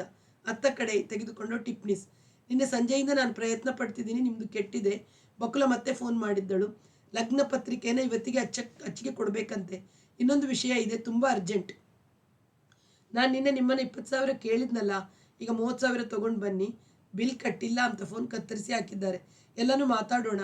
ಮನೆಯಲ್ಲಿ ನಗದು ಇಲ್ದಿದ್ರೆ ಬ್ಯಾಂಕಿಂದ ತೊಗೊಂಡು ಬನ್ನಿ. ಅವರು ಕಟಾಯಿಸುವ ಬಡ್ಡಿಯನ್ನು ನಾನೇ ಕೊಡ್ತೀನಿ. ಛೇ, ನಿಮ್ಮ ಹತ್ತಿರ ಎಂಥ ಬಡ್ಡಿ? ನಿಮಗೆ ಬಡ್ಡಿ ಕೊಡೋಲ್ಲ. ಬ್ಯಾಂಕಿನವ್ರು ಕಟ್ ಮಾಡೋ ಬಡ್ಡಿನ ಅವರಿಗೆ ಸಲ್ಲಿಸ್ತೀನಿ ಅಷ್ಟೇ. ವ್ಯವಹಾರ, ಸ್ನೇಹ. ಬೇಗ ಬನ್ನಿ, ಇವತ್ತು ತಡವಾಯಿತು ಅಂತ ಫೋನ್ ಆಫೀಸ್ನವರು ಹಣ ಸ್ವೀಕರಿಸದಿದ್ದರೆ ಕಷ್ಟ. ಆಯಿತು. ಟಿಪ್ನಿಸ್ ಒಪ್ಪಿಕೊಂಡ ಮೇಲೆ ಅವಳಿಗೆ 10,000 ಮಾತ್ರ ಕೊಟ್ಟು ಕಳಿಸ್ತೀನಿ. ಕಳೆದ 3 ತಿಂಗಳಿಗೂ ಇದರಲ್ಲೇ ಲೆಕ್ಕ ಮಾಡಿಕೊ ಅಂತೀನಿ. ಇಬ್ಬರೂ ಓದಿ ಮೆಜಾರಿಟಿಗೆ ಬಂದಿರುವಾಗ ಇನ್ನು ಎಷ್ಟು ದಿನ ಅಂತ ಪೋಷಣೆ ಮಾಡಲಿ? ನಾನು ಮಾಡದಿದ್ದರೂ ಅವಳಿಗೆ ಬಡ್ಡಿಗೇನೂ ಕಮ್ಮಿ ಇಲ್ಲ ಎಂದುಕೊಂಡಾಗ ಪ್ರತಿ ತಿಂಗಳು ಬೀಳುತ್ತಿದ್ದ ಭಾರ ಸ್ವಲ್ಪ ಕಡಿಮೆ ಆಯಿತೆಂಬ ಹಗುರ ಉಂಟಾಯಿತು. ಹೆಚ್ಚೆಂದರೆ ರಾಜಾರಾಮ್ ಒಂದು ತಾಸಿನಲ್ಲಿ ಬರ್ಬೋದು. ಅಷ್ಟರೊಳಗೆ ಲಗ್ನ ಪತ್ರಿಕೆ ವಿಷಯ ತೀರ್ಮಾನಿಸಬೇಕು ಎಂಬ ಒತ್ತಡ ಕಾಣಿಸಿಕೊಂಡು ಹಾಕಿಕೊಳ್ಳಲಿ ನನ್ನ ಹೆಸರನ್ನು, ಅದಕ್ಕೇನು ಕಷ್ಟ? ಬಂದು ಬಿಡೋಣ. ತುಸು ಹೊತ್ತಿನಲ್ಲಿ ಬಂದಿದ್ರಲ್ಲ, ನಿಮ್ಮ ಹೆಸರಿನಲ್ಲೊಂದು ಶುಭಾಶಯ ಮುದ್ರಿಸ್ತೀವಿ ಅಂತ. ಹಾಗೆ ತಾನೆ ಎಂಬ ಪರಿಹಾರ ಸುಲಭವಾಗಿ ಕಾಣಿಸಿದರೂ ಇದು ಅಷ್ಟು ಸುಲಭದ್ದಲ್ಲ ಎನ್ನಿಸಿತು. ನನ್ನ ಹೆಸರಿನಲ್ಲಿ ಲಗ್ನ ಪತ್ರಿಕೆ ಅಚ್ಚು ಮಾಡಿಸಿದರೆ ದಾರೆ ಎರಿಯೋಕೆ ನಾನು ಹೋಗಬೇಕು. ಮಗಳು ಒಂದು ಕಡೆ, ನಾನು ಇನ್ನೊಂದು ಕಡೆ. ಅವಳ ತಾಯಿ ನಿಂತು ಅವಳ 2 ಕೈಗಳನ್ನು ಇಬ್ಬರು ಹಿಡಿದು ವರನ ಕೈಲಿಡಬೇಕು. ಅವಳ ತಾಯಿಯ ಜೊತೆ ನಿಂತು ಆ ವಿಧಿಯನ್ನು ನೆರವೇರಿಸುವ ಅಧಿಕಾರವನ್ನು ನಾನು ಕಳೆದುಕೊಂಡಿದ್ದೀನಿ ಅನ್ನಿಸ್ತು. ಅಷ್ಟೇ ಅಲ್ಲ, ಅವಳನ್ನು ಎದುರಿಸಲು ಅಂಜಿಕೆಯಾದೀತೆಂಬ ಅನುಮಾನ. ನೋಡಿಯೇ 24 ವರ್ಷವಾಯಿತು. ಮಗಳನ್ನು BCom ಓದಿಸಿ ಒಳ್ಳೆಯ ನೌಕರಿಗೆ ಸೇರಿಸಿ ಈಗ ಮದುವೆಯನ್ನು ಮಾಡ್ತಿದ್ದಾಳೆ.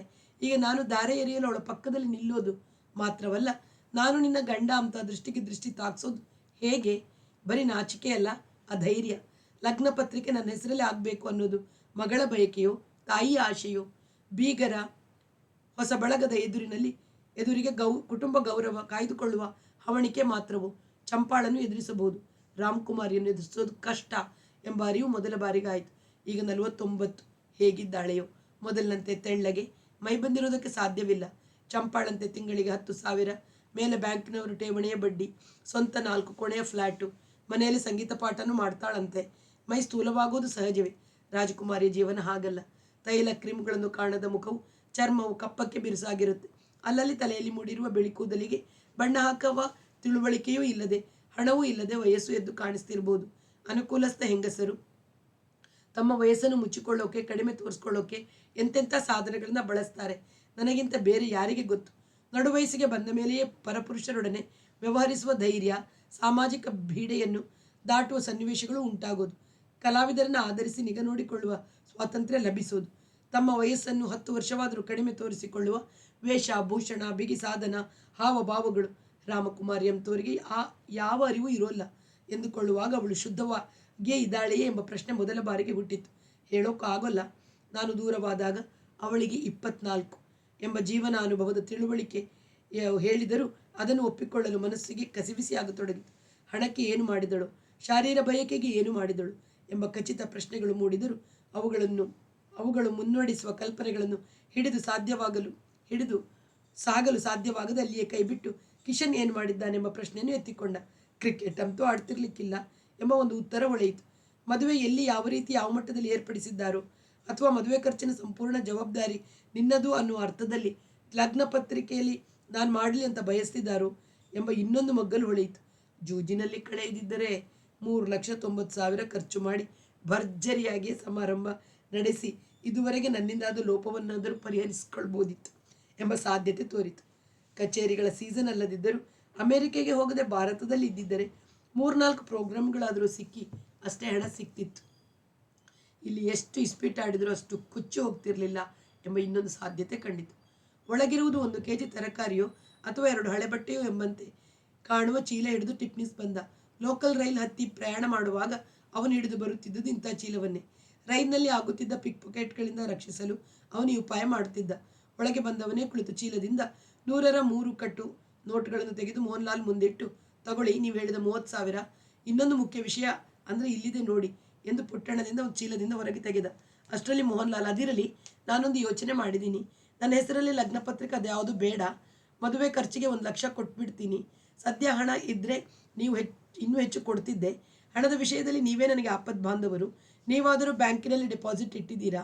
ನೀವು ಗ್ಯಾರಂಟಿ ನಿಂತು ಒಂದು ರುಜು ಮಾಡಿದರೆ ಬ್ಯಾಂಕ್ ನೇರವಾಗಿ ನನಗೆ 1 ಲಕ್ಷ ಸಾಲ ಕೊಡುತ್ತೆ. ಪ್ರೋಗ್ರಾಮ್ ಸಿಕ್ಕಿದ ತಕ್ಷಣ ಬಡ್ಡಿ ಸಮೇತ ತೀರಿಸ್ಬಿಡ್ತೀನಿ. ನನ್ನದು 3 ಕಾಸಿನ ಡೆಪಾಸಿಟ್ ಇಲ್ಲ. ಆದ್ದರಿಂದ ಬ್ಯಾಂಕನ್ನ ಕೇಳಿ ಮರ್ಯಾದೆ ಕಳ್ಕೊಳ್ಳೋದು ಬೇಡ. ಟಿಫ್ನಿಸ್ ದೃಷ್ಟಿಯನ್ನು ತಿರುಗಿಸಿ ಇವನ ಮುಖ ನೋಡಿದ. ಯಾಕೆ ಈ ತೀರ್ಮಾನ ಎಂಬ ಪ್ರಶ್ನೆ ಇತ್ತು. ನನಗೆ ಕರ್ತವ್ಯವಿದೆ ನಿಜ, ಕರ್ತವ್ಯ ತಪ್ಪಿದ್ದೀನಿ ಅನ್ನೋದು ನಿಜ. ಈಗ ಲಗ್ನ ಪತ್ರಿಕೆ ಶಾಸ್ತ್ರ ಸಂಬಂಧ ಅಂತ ಕಲಾಪಕ್ಕೆ ಹೋದರೆ ನನಗೂ ಮುಜುಗರ, ಅವರಿಗೂ ಮುಜುಗರ.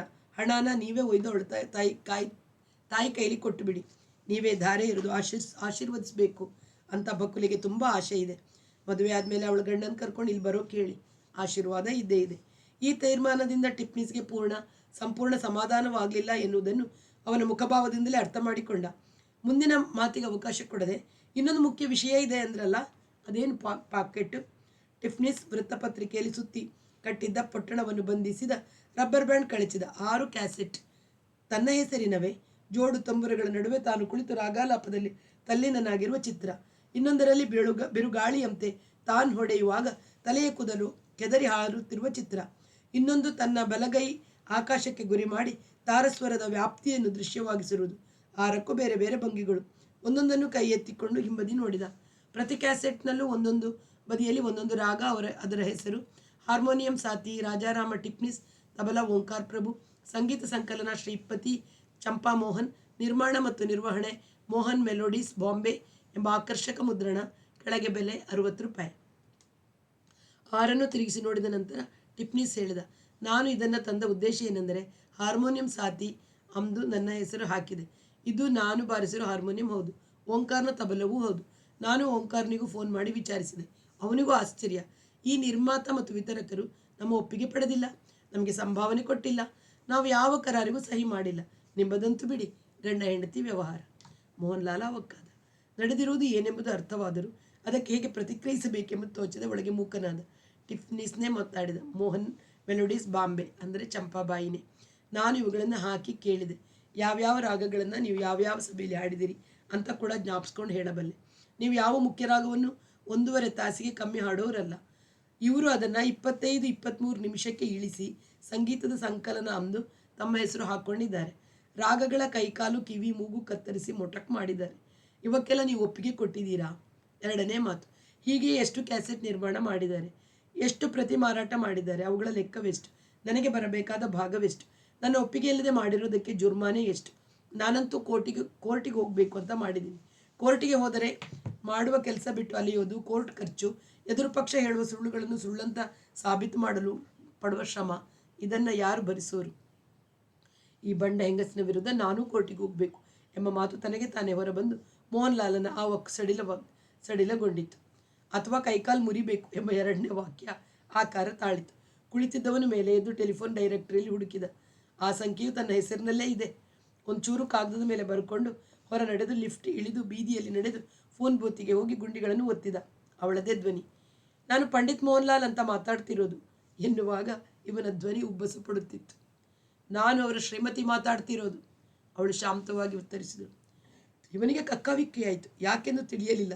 ಸುಧಾರಿಸಿಕೊಳ್ಳಲು 1 ನಿಮಿಷ ಬೇಕಾಯಿತು. ಕೇಳಿಸ್ತಾ? ಅವಳು ಜ್ಞಾಪಿಸಿದಳು.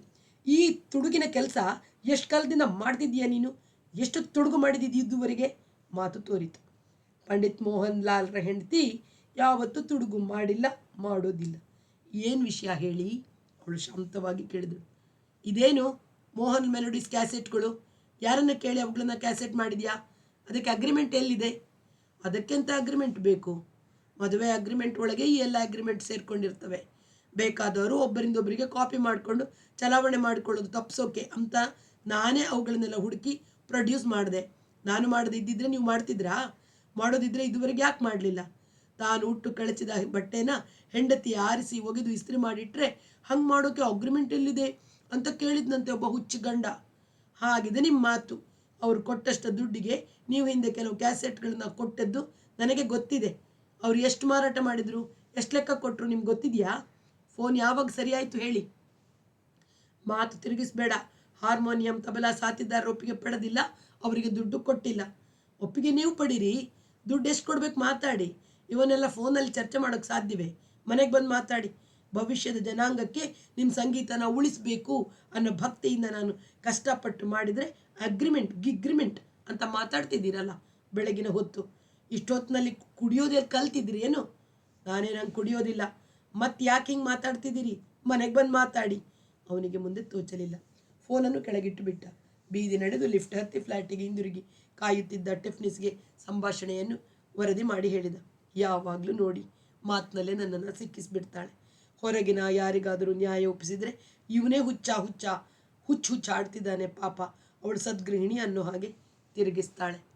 ಟಿಫ್ನಿಸ್ಗೆ ಈ ಹಿನ್ನೆಲೆ ಸಂಪೂರ್ಣವಾಗಿ ಗೊತ್ತಿತ್ತು.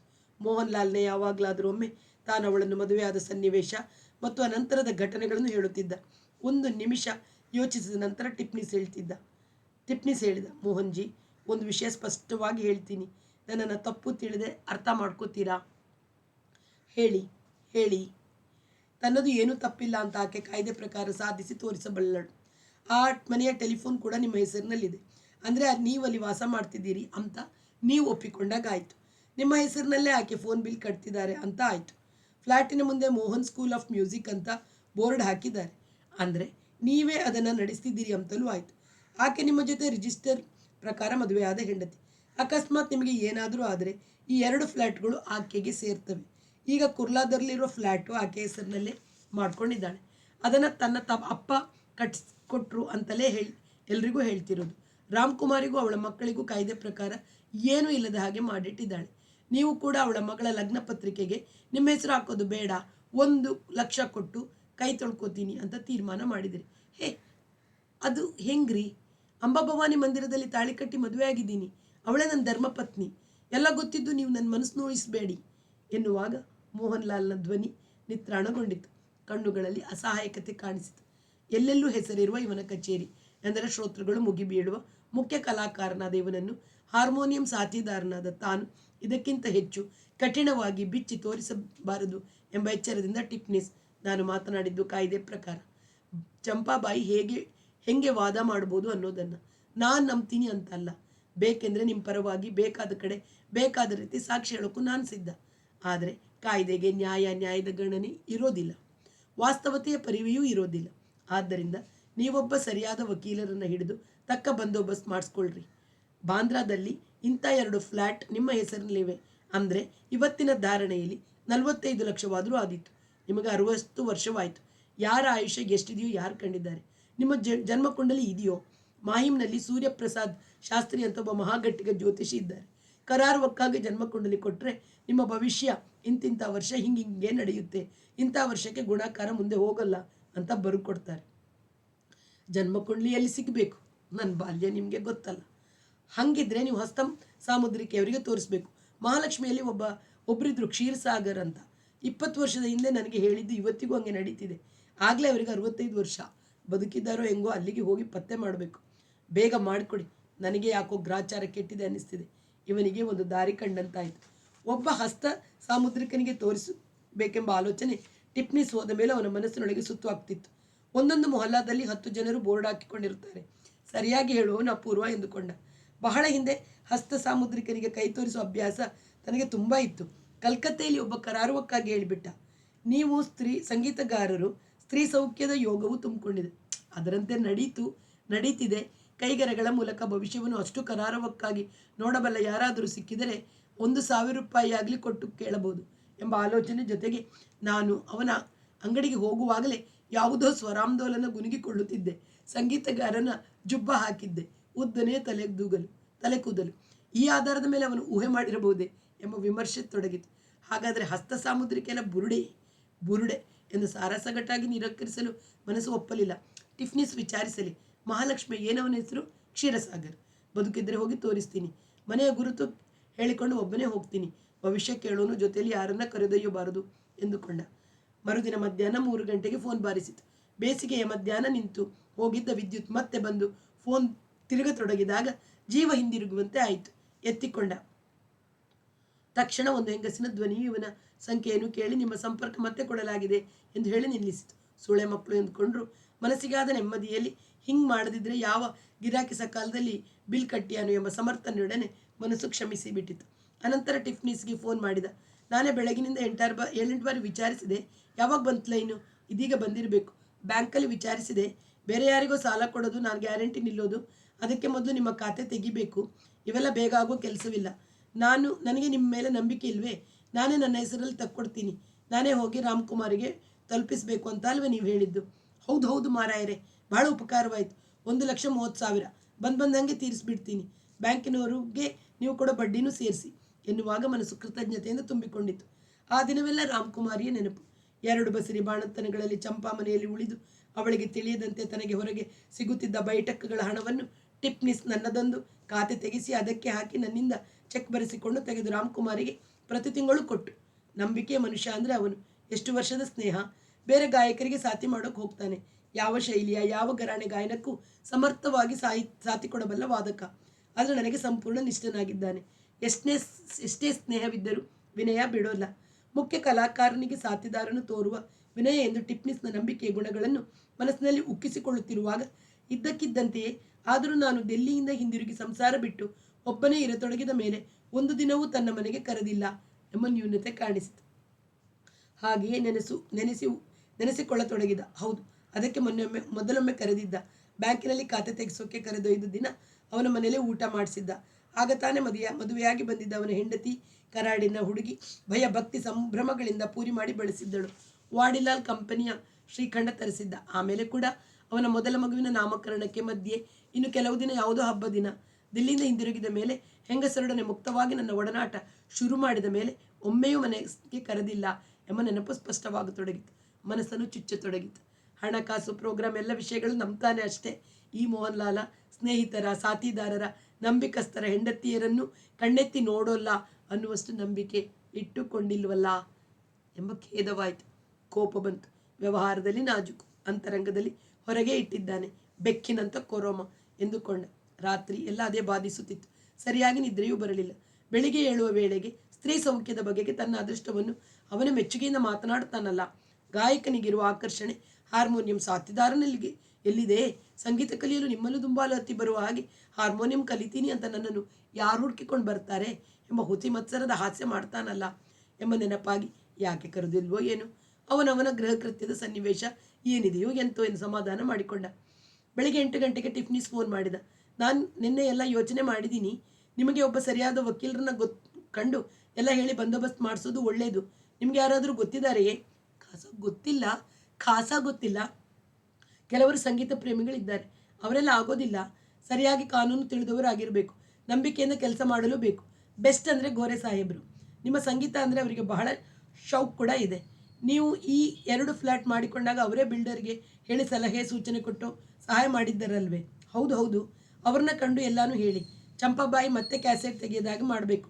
ಈಗ ಮಾಡ್ತಿರೋದಕ್ಕೆ ನನಗೂ ಪ್ರಭುವಿಗೂ ಲೆಕ್ಕ ಕೊಟ್ಟು ಹಣ ಕೊಡಬೇಕು. ನ್ಯಾಯವಲ್ವೇ ನಾನು ಕೇಳ್ತಿರೋದು? ನ್ಯಾಯ. ನನ್ನ ಪಾಲಿನ ದುಡ್ಡು ಕಕ್ಕಬೇಕು. ನನ್ನ ಈ 2 ಫ್ಲ್ಯಾಟು ಇವೆಲ್ಲ ಬಂದೋಬಸ್ತ್ ಆಗಬೇಕು. ನಾನು ಅವ್ರನ್ನ ಕಾಣ್ತೀನಿ. ನನಗೆ ಅವರ ಆಫೀಸ್ ಗೊತ್ತಿದೆ. ಕಾಳಾದೇವಿ ಅವರ ಹತ್ತಿರ ಎಲ್ಲ ಹೇಳುವಾಗ ರಾಮಕುಮಾರಿ ದೇವಿಯ ವಿಷಯನೂ ಹೇಳಬೇಕಾಗತ್ತೆ.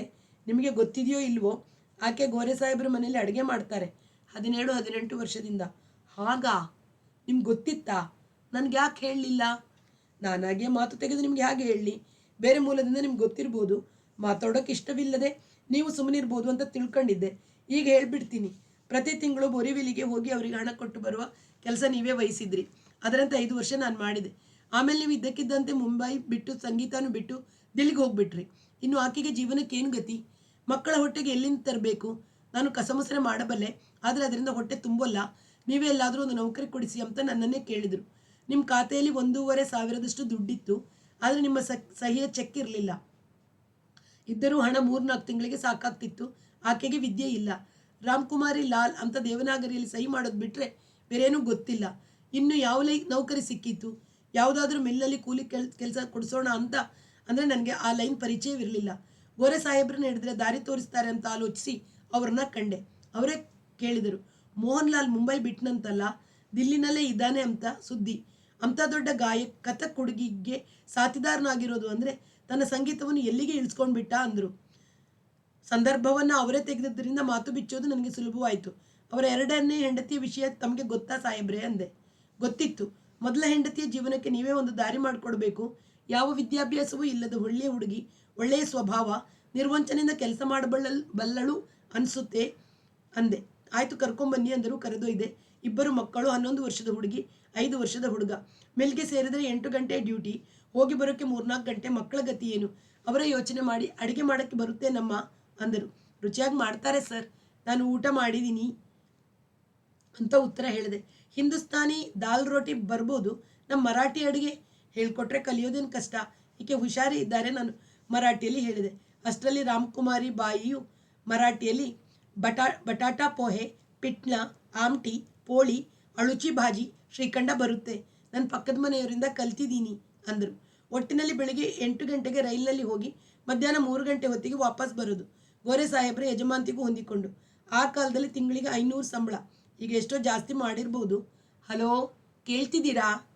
ಕೇಳ್ತಿದ್ದೀನಿ ಅಂತ ಸ್ಪಷ್ಟವಾಗಿ ಹೇಳಲು ಆಗದಷ್ಟು ಅವನ ಗಂಟಲು ಹೂತು ಹೋಗಿತ್ತು. ಅವರ ಸಹಾಯವಿಲ್ಲದೆ ಬಕುಲ ಓದಿ ನೌಕರಿ ಹಿಡಿಯೋದಾಗಲಿ, ಕಿಶನ್ಗೆ ನೌಕರಿ ಸಿಕ್ಕೋದಾಗಲಿ ಎಲ್ಲಿ ಆಗ್ತಿತ್ತು? ತನಗೆ ಇವೆಲ್ಲ ಗೊತ್ತೇ ಇರಲಿಲ್ಲ, ಯಾರೂ ಹೇಳಿರಲಿಲ್ಲ. ಗೊತ್ತಿದ್ದು ಗೋರೆ ಸಾಹೇಬರು ತನಗೆ ಸಹಾಯ ಮಾಡಿದ್ದಾರೆ, ಪ್ರೋಗ್ರಾಮ್ಗಳಿಗೆ ನನ್ನ ಹೆಸರು ಸೂಚಿಸಿದ್ದಾರೆ, ನನ್ನ ಸಂಗೀತ ಮೆಚ್ಚಿದ್ದಾರೆ. ಒಂದು ಸಲವಾದರೂ ಬುದ್ಧಿ ಹೇಳಲು ಬಂದಿಲ್ಲ ಎಂದುಕೊಳ್ಳುವಾಗ ನನಗೆ ಅನ್ಯಾಯ ಮಾಡಿಲ್ಲ, ಆದರೆ ನನ್ನನ್ನು ಆತ್ಮೀಯವಾಗಿ ಕಂಡಿಲ್ಲ ಎಂಬ ವ್ಯತ್ಯಾಸ ಹೊಳೆಯಿತು. ಉಳಿದ ಎಷ್ಟು ಸಂಗೀತಗಾರನನ್ನು ಮನೆಗೆ ಚಹಾಕ್ಕೆ ಕರೀತಾರಂತೆ, ನನ್ನನ್ನು ಒಂದು ದಿನವೂ ಕರೆದಿಲ್ಲ. ನಾನು ತನ್ನ ಹೆಂಡತಿ ಅಲ್ಲಿ ಕೆಲಸ ಮಾಡ್ತಿರ್ತಾಳೆ, ಪರಸ್ಪರ ಮುಖದರ್ಶನವಾಗಿ ಮುಜುಗರವಾಗಬಾರ್ದು ಅಂತಲೇ, ಅಥವಾ ಇವನ ಕಲೆಯನ್ನು ಗೌರವಿಸ್ತೀನಿ, ಇವನನ್ನೆಲ್ಲ ಅನ್ನುವ ಮನೋಭಾವವೇ?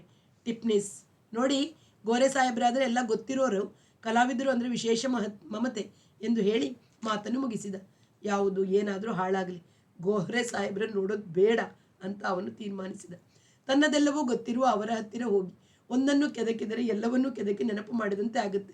ಅವರು ಕಠಿಣ ಮಾತಾಡದಿರಬಹುದು, ಆದರೆ ನನ್ನನ್ನು ತೂಕ ಮಾಡ್ತಾರೆ. ಗಾಯನ ಕೇಳಿ ಮೇಲೆ ಕೂರಿಸಿದ್ದ ನನ್ನ ಮೂರ್ತಿಯನ್ನು ಕೆಳಗಿಳಿಸ್ತಾರೆ ಎಂಬ ಅಂಜಿಕೆ ಆಯಿತು. ಆದರೆ ಹಾಗೆಯೇ ಬಿಟ್ಟರೆ ಚಂಪಾ ಒಂದು ಕಡೆಯಿಂದ ನುಗ್ಗಿ ನೀರು ಕುಡಿದು ಬಿಡ್ತಾಳೆ. ನನ್ನನ್ನೇ ಬೀದಿ ಪಾಲು ಮಾಡಿದ್ರು ಮಾಡಬಹುದು. ಮದುವೆ ಅನ್ನುವ ಅಗ್ರಿಮೆಂಟ್ ಒಳಗೆ ಉಳಿದೆಲ್ಲ ಅಗ್ರಿಮೆಂಟ್ಗಳು ಸೇರ್ಕೊಂಡು ಬಿಡ್ತವೆ ಎಂಬ ಒಂದೇ ಪಾಯಿಂಟ್ನಲ್ಲಿ ನನ್ನ ಬಾಯಿ ಮುಚ್ಚಿಸಿದ. ಅವಳು ಏನು ಮಾಡೋಕ್ಕೆ ತಾನೇ ಹೇಸಿಯಾಳು. ಒಂದಿನ ಕಳೆಯಿತು. ಗೋರೆ ಸಾಹೇಬ್ರನ್ನು ಕಾಣೋದೇ ಸರಿ, ನಿಧಾನ ಮಾಡೋದು ಸಲ್ಲ. ಟಿಪ್ನಿಸ್ ಪ್ರಭು ಇವರುಗಳ ಲೆಕ್ಕವನ್ನಾದರೂ ಹಾಕಿ ಚುಕ್ತಾ ಮಾಡಿಸ್ಬಿಡಬೇಕು, ಇಲ್ಲದಿದ್ದರೆ ನನಗೆ ಮರ್ಯಾದೆ ಬರೋಲ್ಲ ಎಂಬ ತೀರ್ಮಾನ ಹುಟ್ಟಿತು. ಎಲ್ಲ ಗೊತ್ತಿದ್ರೂ ನನ್ನನ್ನು ಗೌರವದಿಂದಲೇ ಕಾಣ್ತಾರೆ. ಅಮೆರಿಕಾಗೆ ಹೋಗುವ 1 ತಿಂಗಳು ಮೊದಲು NCPAದಲ್ಲಿ ಸಿಕ್ಕಿದಾಗ ಕೂಡ ಎಷ್ಟು ಸೌಜನ್ಯದಿಂದ ವಿಚಾರಿಸಿದರು ಎಂಬ ನೆನಪಿನೊಡನೆ ಅಂಜಿಕೆ ದೂರವಾಯಿತು. ಫೋನ್ ಮಾಡಿದಾಗ ಅದೇ ದಿನ ಸಂಜೆ 5ಕ್ಕೆ ಆಫೀಸ್ಗೆ ಬರುವಂತೆ ಅವರೇ ಹೇಳಿದರು. ತಡವಾಗಿ ಹೋಗಬಾರದು, ಎಲ್ಲ ಸಂಗೀತ, ನೃತ್ಯ, ನಾಟಕಗಳಿದ್ದರೂ ಹೋಗೋಕ್ಕೆ ಅನುಕೂಲವಾಗಲೆಂದು ಅವರು ತಮ್ಮ ಆಫೀಸನ್ನು 5ಕ್ಕೆ ಮುಗಿಸಿಬಿಡ್ತಾರೆ ಎಂಬ ಮಾಹಿತಿ ಅವನಿಗೆ ಗೊತ್ತಿತ್ತು. ಒಂದು ದಿನವೂ ಅವರ ಆಫೀಸ್ಗೆ ಹೋಗಿರಲಿಲ್ಲ. ಈಗ ನೋಡಿದರೆ ಎಷ್ಟು ದೊಡ್ಡ ಜಾಗ, 4 ಕೋಣೆಗಳು, ಪ್ರತಿಯೊಂದು ಏರ್ ಕಂಡೀಷನ್ ಆಗಿದೆ. ಪುಸ್ತಕಗಳು. ಜವಾನ್ ಅವರ ಕೋಣೆಗೆ ಕರೆದೊಯ್ದ. ಅವರೇ ಎದ್ದು ನಿಂತು ಸ್ವಾಗತಿಸಿ ಎದುರಿನ ಕುರ್ಚಿ ತೋರಿಸಿ ತಾವು ಬರುವ ತನಕ ತಾವು ಕೂರದೆ, ಹೇಳಿ ಪಂಡಿತ್ ಜಿ ಸಾಹೇಬ್ರೆ, ನಿಮ್ಮ ಸಮಯ ಬಹಳ ಚುಟುಕು ಅಂತ ಕೇಳಿದ್ದೀನಿ. ತಮಗೋ ತಂಬೂರಿ ಶ್ರುತಿ ಕೊಡಿಸೋಕೆ ಒಂದೊಂದು ಸಲ ಅರ್ಧ ತಾಸು ಹಿಡಿಯುತ್ತೆ. ಆಮೇಲೆ ಷಡ್ಜ ತೋರಿಸೋಕೆ ನಮ್ಮ ಶಕ್ತಿಯಾನುಸಾರ ವಿಳಂಬ ಮಾಡೋದೇ ಕಸುಬು. ಅದಕ್ಕೆ 5ಕ್ಕೆ ಬನ್ನಿ ಅಂದದ್ದು. ಇವತ್ತು ಸಂಜೆ ನನಗೆ ಬೇರೆ ಯಾವ ಎಂಗೇಜ್ಮೆಂಟು ಇಲ್ಲ, ಬೇರೆ ಯಾವ ಕಕ್ಷಿದಾರನೂ ಕಾಯ್ತಿಲ್ಲ. ಹೇಗೆ ನಡೀತು ಅಮೇರಿಕಾ ಟ್ರಿಪ್? ನೀವು ಶಿಕಾಗೋದಲ್ಲಿ ಹಾಡಿದ ಜಯ ಜಯ ವಸಂತಿಯ ಕ್ಯಾಸೆಟ್ ಕಳಿಸಿದ್ದಾರೆ ನನ್ನ ಸ್ನೇಹಿತರೊಬ್ಬರು. ಹೇಗನ್ನಿಸ್ತು ಸಾಹೇಬ್ರೆ? ಮನಸ್ಸಿನ ಮುಜುಗರ ಕಳೀತು. ಸ್ವರದ ಒತ್ತಾಸೆ ಕೊಟ್ಟ ಫಾರಿನ್ ಹೆಂಗಸಿನದರಂತೆ ಕಾಣುವ ಆ ಧ್ವನಿ ಹೊಂದೋದಿಲ್ಲ. ಆಕೆಗೆ ಜಯ ಜಯವಂತಿಯ ಭಾವ ತಿಳಿದಿಲ್ಲ. ಉಳಿದೆಲ್ಲ ಚೆನ್ನಾಗಿದೆ. ನೀವು ಈಗ 3 ವರ್ಷದ ಹಿಂದೆ ಸಾಂತಾಕ್ರೂಸ್ ಸಬರ್ಬನ್ ಮ್ಯೂಸಿಕ್ ಸರ್ಕಲ್ನಲ್ಲಿ ಗುಜರಾತ್ರಿ ಶ್ರೀ ಮಂಡಲ್ ಹಾಲ್ನಲ್ಲಿ ಜಯ ಜಯವಂತಿ ಹಾಡಿದ್ದೀರಿ. ಅದರ ಕ್ಯಾಸೆಟ್ ಕೂಡ ನನ್ನ ಹತ್ರ ಇದೆ. ಅದರಲ್ಲಿದ್ದ ಜೀವಸತ್ವ ಶಿಕಾಗೋದಲ್ಲಿ ಇರಲಿಲ್ಲ. ಮೆಕ್ಯಾನಿಕಲ್ ಅನ್ನಿಸ್ತು. ನಾನು ಎರಡನ್ನೂ ಒಂದರ ಮೇಲೆ ಒಂದು ಹಾಕಿ ಕೇಳಿದೆ. ಪ್ರತಿ ಸಲವೂ ಒಂದೇ ಜೀವಶಕ್ತಿ ಬರೋದಿಲ್ಲ ಬಿಡಿ. ಆಯಿತು, ಅಮೇರಿಕಾದಿಂದ ಎಷ್ಟು ಗಳಿಸಿ ತಂದ್ರಿ? ಯಾಕೆ ಕೇಳ್ತೀನಿ ಅಂದರೆ, ಅಲ್ಲಿಂದ ತರೋ ಡಾಲರ್ನ ಹೇಗೆ ವಿನಿಯೋಗಿಸಿದ್ರೆ ದೀರ್ಘಕಾಲದಲ್ಲಿ ಅನುಕೂಲ ಅನ್ನೋದಕ್ಕೆ. ಯಾಕೆಂದರೆ ಇನ್ನು ಮೇಲೆ ನೀವು ಪದೇ ಪಶ್ಚಿಮ ದೇಶಗಳಿಗೆ ಕಚೇರಿ ಪ್ರವೇಶದ ಮೇಲೆ ಹೋಗ್ಬೋದು. ಸರಿಯಾಗಿ ಸರ್ಕಾರಕ್ಕೆ ಕೊಡೋ ಟ್ಯಾಕ್ಸ್ ಕೊಡದೇ ಇದ್ದರೆ ಮುಂದೆ ಒಂದಲ್ಲ ಒಂದಿನ ತೊಂದರೆಗೆ ಸಿಕ್ಕಾಕೋಬೇಕಾಗುತ್ತೆ. ನಾನು ಟ್ಯಾಕ್ಸ್ ವಕೀಲನಾದ್ರಿಂದ ಹೇಳ್ತಿದ್ದೀನಿ. ಅವನಿಗೆ ನಿಜ ಹೇಳಿಬಿಡಬೇಕನ್ನಿಸ್ತು. ಸಾಹೇಬ್ರೆ, $13,000 ಕೈಯಲ್ಲಿತ್ತು, ಬುದ್ಧಿ ಕೆಟ್ಟು ಅಟ್ಲಾಂಟಿಕ್ ಸಿಟಿಗೆ ಹೋಗಿ ಜೂಜಾಡಿ ರಾತ್ರಿ 12 ಗಂಟೆಗೆ ಚಳಿಯಲ್ಲಿ ಉಪವಾಸ ನ್ಯೂಯಾರ್ಕ್ ಮುಟ್ಟಿದೆ ಎಂದ. ವಾ, ಗ್ರೇಟ್! ನೀವು ನಿಜವಾಗಿಯೂ ಕಲಾವಿದರೆ. ಅವರು ಮುಕ್ತವಾಗಿ ನಕ್ಕರು. ಅವರ ಆ ನಗೆಯಿಂದ ಇರುಸುಮುರುಸೆಲ್ಲ ಕಳೆದು, ಸರ್, ನಂದು ಬಹಳ ಗೋಜಲಿನ ಸಮಸ್ಯೆ ಆಗಿದೆ. ನಿಮಗೆ ಗೊತ್ತಿಲ್ಲದು ಯಾವುದೂ ಇಲ್ಲ, ನೀವೇ ಬಗೆಹರಿಸಬೇಕು ಎಂದು ಹೇಳತೊಡಗಿದ. ಮೊದಲನೆಯ ಮದುವೆ ಮಕ್ಕಳ ಭಾಗವನ್ನು ಬಿಟ್ಟು ಎರಡನೆಯದನ್ನು ಹೇಳಲು ಸಾಧ್ಯವಾಗಲಿಲ್ಲ. ಅಲ್ಲದೆ ಮೊದಲನೆಯವಳು ಅವರ ಮನೆಯಲ್ಲಿಯೇ ಅಡಿಗೆ ಮಾಡುತ್ತಿರುವ ಎಲ್ಲವೂ ನನಗಿಂತ ಹೆಚ್ಚು ಗೊತ್ತಿರುತ್ತೆಂಬ ಅಂಶವೂ ಸೇರಿಕೊಂಡಿತು. ದಿಲ್ಲಿಯ ನರ್ತಕಿ ಮನೋಹರಿ ದಾಸ್ಲಿಂದ ದೂರವಾಗಿ ಮುಂಬೈಗೆ ಹಿಂದಿರುಗಿದ ಮೇಲೆ ತಾನೊಬ್ಬನೇ ಇರುವುದು, ಹಿಂದಿರುಗಿದ ತಕ್ಷಣ ಚಂಪಾ ಜೀವನ ವೆಚ್ಚ ಕೇಳಿ ತಾನು ಕೊಡ್ತಿರೋದು, ಕಳೆದ 5 ವರ್ಷದಿಂದ ತಿಂಗಳಿಗೆ 10,000. ಇತ್ತೀಚೆಗೆ ಅವಳು ಮಾಡಿರುವ ಮೋಹನ್ ಮೆಲೋಡೀಸ್ ವ್ಯಾಪಾರಗಳನ್ನೆಲ್ಲ ಹೇಳಿ ಮುಗಿಸುವ ಹೊತ್ತಿಗೆ 6:30 ಗಂಟೆ ಆಯಿತು. ಚಹಾ ಕುಡಿತೀರಾ? ಗೋರೆ ಕೇಳಿದರು. ಹತ್ತಿರ ಸಿಕ್ಕಿದರೆ. ಎಲೆಕ್ಟ್ರಿಕ್ ಕೆಟಲ್ ಇದೆ, ಸಕ್ಕರೆ, ಟೀ ಬ್ಯಾಗ್, ಫ್ರಿಜ್ನಲ್ಲಿ ಹಾಲು ಎಲ್ಲ ಇವೆ. ನಮ್ಮ ಆಫೀಸ್ 5:30ಗೆ ಮುಚ್ಚುತ್ತೆ, ಎಲ್ಲ ಹೊರಟು ಹೋಗಿದ್ದಾರೆ. ನಾನು ಮಾಡಿಕೊಡ್ತೀನಿ. ಹಾಗಿದ್ರೆ ಬೇಡಿ ಸಾಹೇಬ್ರೆ. ಇವನು ಸಂಕೋಚದಿಂದ ಎದ್ದು ನಿಂತು ಕೈಯಾಡಿಸಿದ. ನನಗೂ ಬೇಕು, ಬಹಳ ಸುಲಭ, ನಾಲ್ಕು ಬಿಸ್ಕತ್ ತಿನ್ನಿ ಎಂದು ಅವರು ಪಕ್ಕದ ಕೋಣೆಗೆ ಹೋಗಿ ತಂದಿಟ್ಟು 2 ನಿಮಿಷದಲ್ಲಿ 2 ಕಪ್ ಚಹಾ ಹಿಡಿದುಕೊಂಡು ಬಂದರು. ಈಗ ವಿಷಯ ಎಲ್ಲ ಹೇಳಿದ್ರಿ, ನಿಮ್ಗೆ ಏನು ಬೇಕು, ಏನು ಮಾಡಬೇಕು ಹೇಳಿ. ಮದುವೆ ಅನ್ನುವ ಅಗ್ರಿಮೆಂಟ್ನಲ್ಲಿ ಎಲ್ಲ ಅಗ್ರಿಮೆಂಟ್ ಸೇರಿಕೊಂಡಿರ್ತವೆ ಅಂದಳಲ್ಲ. ನನಗೆ ಭಯವಾಗ್ತಿದೆ. ನನ್ನ ಸಂಗೀತ ಬಾಂದ್ರದ 2 ಫ್ಲ್ಯಾಟು ಅವಳಿಗೆ ಅಧಿಕಾರವಿರಬಾರದು. ಕುರ್ಲಾದ ಫ್ಲ್ಯಾಟು ನನ್ನ ಗಳಿಕೆಯಿಂದ ಕಟ್ಟಿದ್ದು ಅಂತ ಅವಳೇ ನನಗೆ ದಿಲ್ಲಿಗೆ ಬರೆದ ಕಾಗದ ಇದೆ. ನೀವು ಆಕೆಯನ್ನು ಡೈವರ್ಸ್ ಮಾಡಬೇಕು ಅಂತ ತೀರ್ಮಾನ ಮಾಡಿದರೆ ಈ ಎಲ್ಲ ಲೆಕ್ಕ ಹುಟ್ಟುತ್ತೆ. ಇಲ್ಲದಿದ್ದರೆ ವಿಲ್ ಬರೆದು ಚುಕ್ತಾ ಮಾಡ್ಬೋದು. ಕುರ್ಲಾ ಫ್ಲ್ಯಾಟು ಆಕೆ ಹೆಸರಿನಲ್ಲಿ ಇರೋದ್ರಿಂದ ವಿಲ್ನಲ್ಲಿ ಒಳಗೊಳ್ಳೋ ಹಾಗಿಲ್ಲ. ಡೈವರ್ಸ್ ಮಾಡಿ ಜೀವನಾಂಶ ಕೊಡೋ ಸಂದರ್ಭದಲ್ಲಿ ಕುರ್ಲಾ ಫ್ಲ್ಯಾಟನ್ನು ನಿಮ್ಮ ಹಣದಲ್ಲೇ ಕೊಂಡದ್ದು ಅಂತ ಸಾಧಿಸ್ಬೋದು. ದಾಖಲೆಯೂ ಇದೆ ಅಂತೀರಿ. ಪಾಟಿ ಸವಾಲಲ್ಲೂ ಬಾಯಿ ಬಿಡಿಸ್ಬೋದು. ಈಗ ನಿಮಗೆ ಏನು ಬೇಕು ಅನ್ನೋದು ಮೊದಲ ತೀರ್ಮಾನ ಮಾಡಿಕೊಳ್ಳಿ. ಒಬ್ಬ ನಂಬಿಕಸ್ಥ ಸಮರ್ಥ ಲಾಯರ್ನ ಪರಿಚಯ ಮಾಡಿಕೊಡ್ತೀನಿ. ಯಾಕಂದರೆ ಇದು ನಾನು ಮಾಡೋವಂಥ ಕೇಸ್ ಅಲ್ಲ. ನಾನು ಟ್ಯಾಕ್ಸಿಗೆ ಸಂಬಂಧಪಟ್ಟ ಲಾಯರ್. ನೀವು ಏನು ತೀರ್ಮಾನ ಮಾಡದೆ ಸುಮ್ಮನಿದ್ದರೆ ಆಕೆ ನಿಮ್ಮ ಹೆಸರಿನಲ್ಲಿ ಯಾವ ವ್ಯವಹಾರ ಮಾಡಿದ್ರೂ ತಡೆಯೋಕ್ಕಾಗಲ್ಲ. ಅಕಸ್ಮಾತ್ ನೀವು ಸತ್ತರೆ ಬಾಂದ್ರಾದ 2 ಫ್ಲ್ಯಾಟು ನಿಮ್ಮ ಸಂಗೀತ ಹೆಸರು ಎಲ್ಲ ಚಂಪಾಬಾಯಿದೆ. ಆದ್ದರಿಂದಲೇ ತೀರ್ಮಾನ ಮಾಡಿ ಬಗೆಹರಿಸಿಕೊಳ್ಳೋದು ಒಳ್ಳೆಯದು ಎಂದು ಅವನ ಮುಖ ನೋಡಿದರು. ಅವನ ಮುಖದಲ್ಲಿ ಗೊಂದಲವಿತ್ತು. ಗೋರೆ ಮುಂದುವರಿಸಿದರು. ರಾಮ್ಕುಮಾರಿಯ ಜೊತೆ ನಿಮ್ಮ ಮದುವೆ ಸಿಂಧುವಾಗದಿದ್ದರೂ ಆ 2 ಮಕ್ಕಳಿಗೆ ಈ ಇಬ್ಬರಿಗೆ ಇರುವಷ್ಟೇ ಅಧಿಕಾರವಿದೆ. ಅವರು ನಿಮ್ಮ ಮಕ್ಕಳು ಅಂತ ಒಪ್ಕೋತೀರಿ ತಾನೇ? ಅವನ ಮುಖದಲ್ಲಿ ಇನ್ನಷ್ಟು ಗೊಂದಲ ಕಾಣಿಸ್ತು. ನೀವು ಒಪ್ಕೊಳ್ಳೋದಿದ್ದರೂ ನಿಮಗೆ ಹುಟ್ಟಿರೋದು ಅಂತ ಅವರು ಸಿದ್ಧ ಮಾಡಿ ತೋರಿಸ್ಬೋದು. ಆದರೆ ನಿಜ ಯಾವತ್ತೂ ನಿಮ್ಮಿಂದಲೇ ಹೊರಗೆ ಬರಬೇಕು. ಅದರ ತೀರ್ಮಾನವನ್ನು ಕೋರ್ಟಿಗೆ ಬಿಡಬಾರ್ದು. ಅವು ನನ್ನ ಮಕ್ಕಳು ಅಂತ ಒಪ್ಕೊಂಡ್ರೆ ಅವಳು ನನ್ನ ಹೆಂಡತಿ ಅಂತ ಒಪ್ಕೋಬೇಕಲ್ವೇ? ಹಂಗೆ ಒಪ್ಕೊಂಡ್ರೆ ಕಾನೂನು ಪ್ರಕಾರ ಜೈಲಾಗಲ್ವೇ? ಅವನ ಮುಖದಲ್ಲಿ ಭಯ ಕಾಣಿಸ್ತು. ಅವಳು ನಿಮ್ಮ ಹೆಂಡತಿ ಅಲ್ಲದೆಯೂ ಅವು ನಿಮ್ಮ ಮಕ್ಕಳು ಅಂತ ಒಪ್ಕೊಳ್ಳಬಹುದು. ನಿಮಗಿರೋದೆಲ್ಲ ಸ್ವಯಾರ್ಜಿತ ಆಸ್ತಿ. ಆದ್ದರಿಂದ ಹೆಂಡತಿ ಅಂತ ಒಪ್ಪಿಕೊಳ್ಳದೆಯೂ ಅವಳಿಗೆ ಒಂದು ಪಾಲು ಕೊಡಬಹುದು. ಇಡೀ ಆಸ್ತಿಯನ್ನೇ ಬರೆಯಬಹುದು. ಕಾನೂನು ಒಂದು ಭಾಗ, ನಿಮ್ಮ ನೈತಿಕ ಸ್ವಾತಂತ್ರ್ಯ ಇನ್ನೊಂದು ಭಾಗ. ಎರಡನೆಯದನ್ನು ಮೊದಲು ತೀರ್ಮಾನ ಮಾಡಿಕೊಳ್ಳಿ. ಕಾಯ್ದೆ ರೀತಿಯ ಅದನ್ನು ಜಾರಿ ಮಾಡುವ ವಿಧಾನವನ್ನು ವಕೀಲರು ಹೇಳ್ತಾರೆ. ನಾನು ಗೊತ್ತು ಮಾಡಿ ಕೊಡ್ತೀನಿ. ಎಲ್ಲ ವಿಂಗಡಣೆಗಳು ಸ್ಪಷ್ಟವಾಗಿದ್ದವು. ಇನ್ನು ಹೆಚ್ಚು ವಿವರಣೆ ಕೇಳಲು ಅವನಿಗೆ ತೋಚಲಿಲ್ಲ. 2 ನಿಮಿಷ ಸುಮ್ಮನೆ ಅವನ ಮುಖವನ್ನೇ ನೋಡುತ್ತಿದ್ದವರು, ಮತ್ತೇನು ಅಮೆರಿಕ ಸಮಾಚಾರ, ಅದೇನು ಕಾರ್ಯಾಗಾರ, ಅದೇನು ಮಾಡಿದ್ರಿ ಎಂದರು. ಮುಂದಿನ ಭಾಗವನ್ನು ಮತ್ತೆ ಕೇಳೋಣ. ಅಲ್ಲಿಯವರೆಗೆಲ್ಲರಿಗೂ ನಮಸ್ಕಾರ. ವಾಸವಿ ಸಾಹಿತ್ಯ ಕಲಾವೇದಿಕೆ ಸುಳ್ಯ.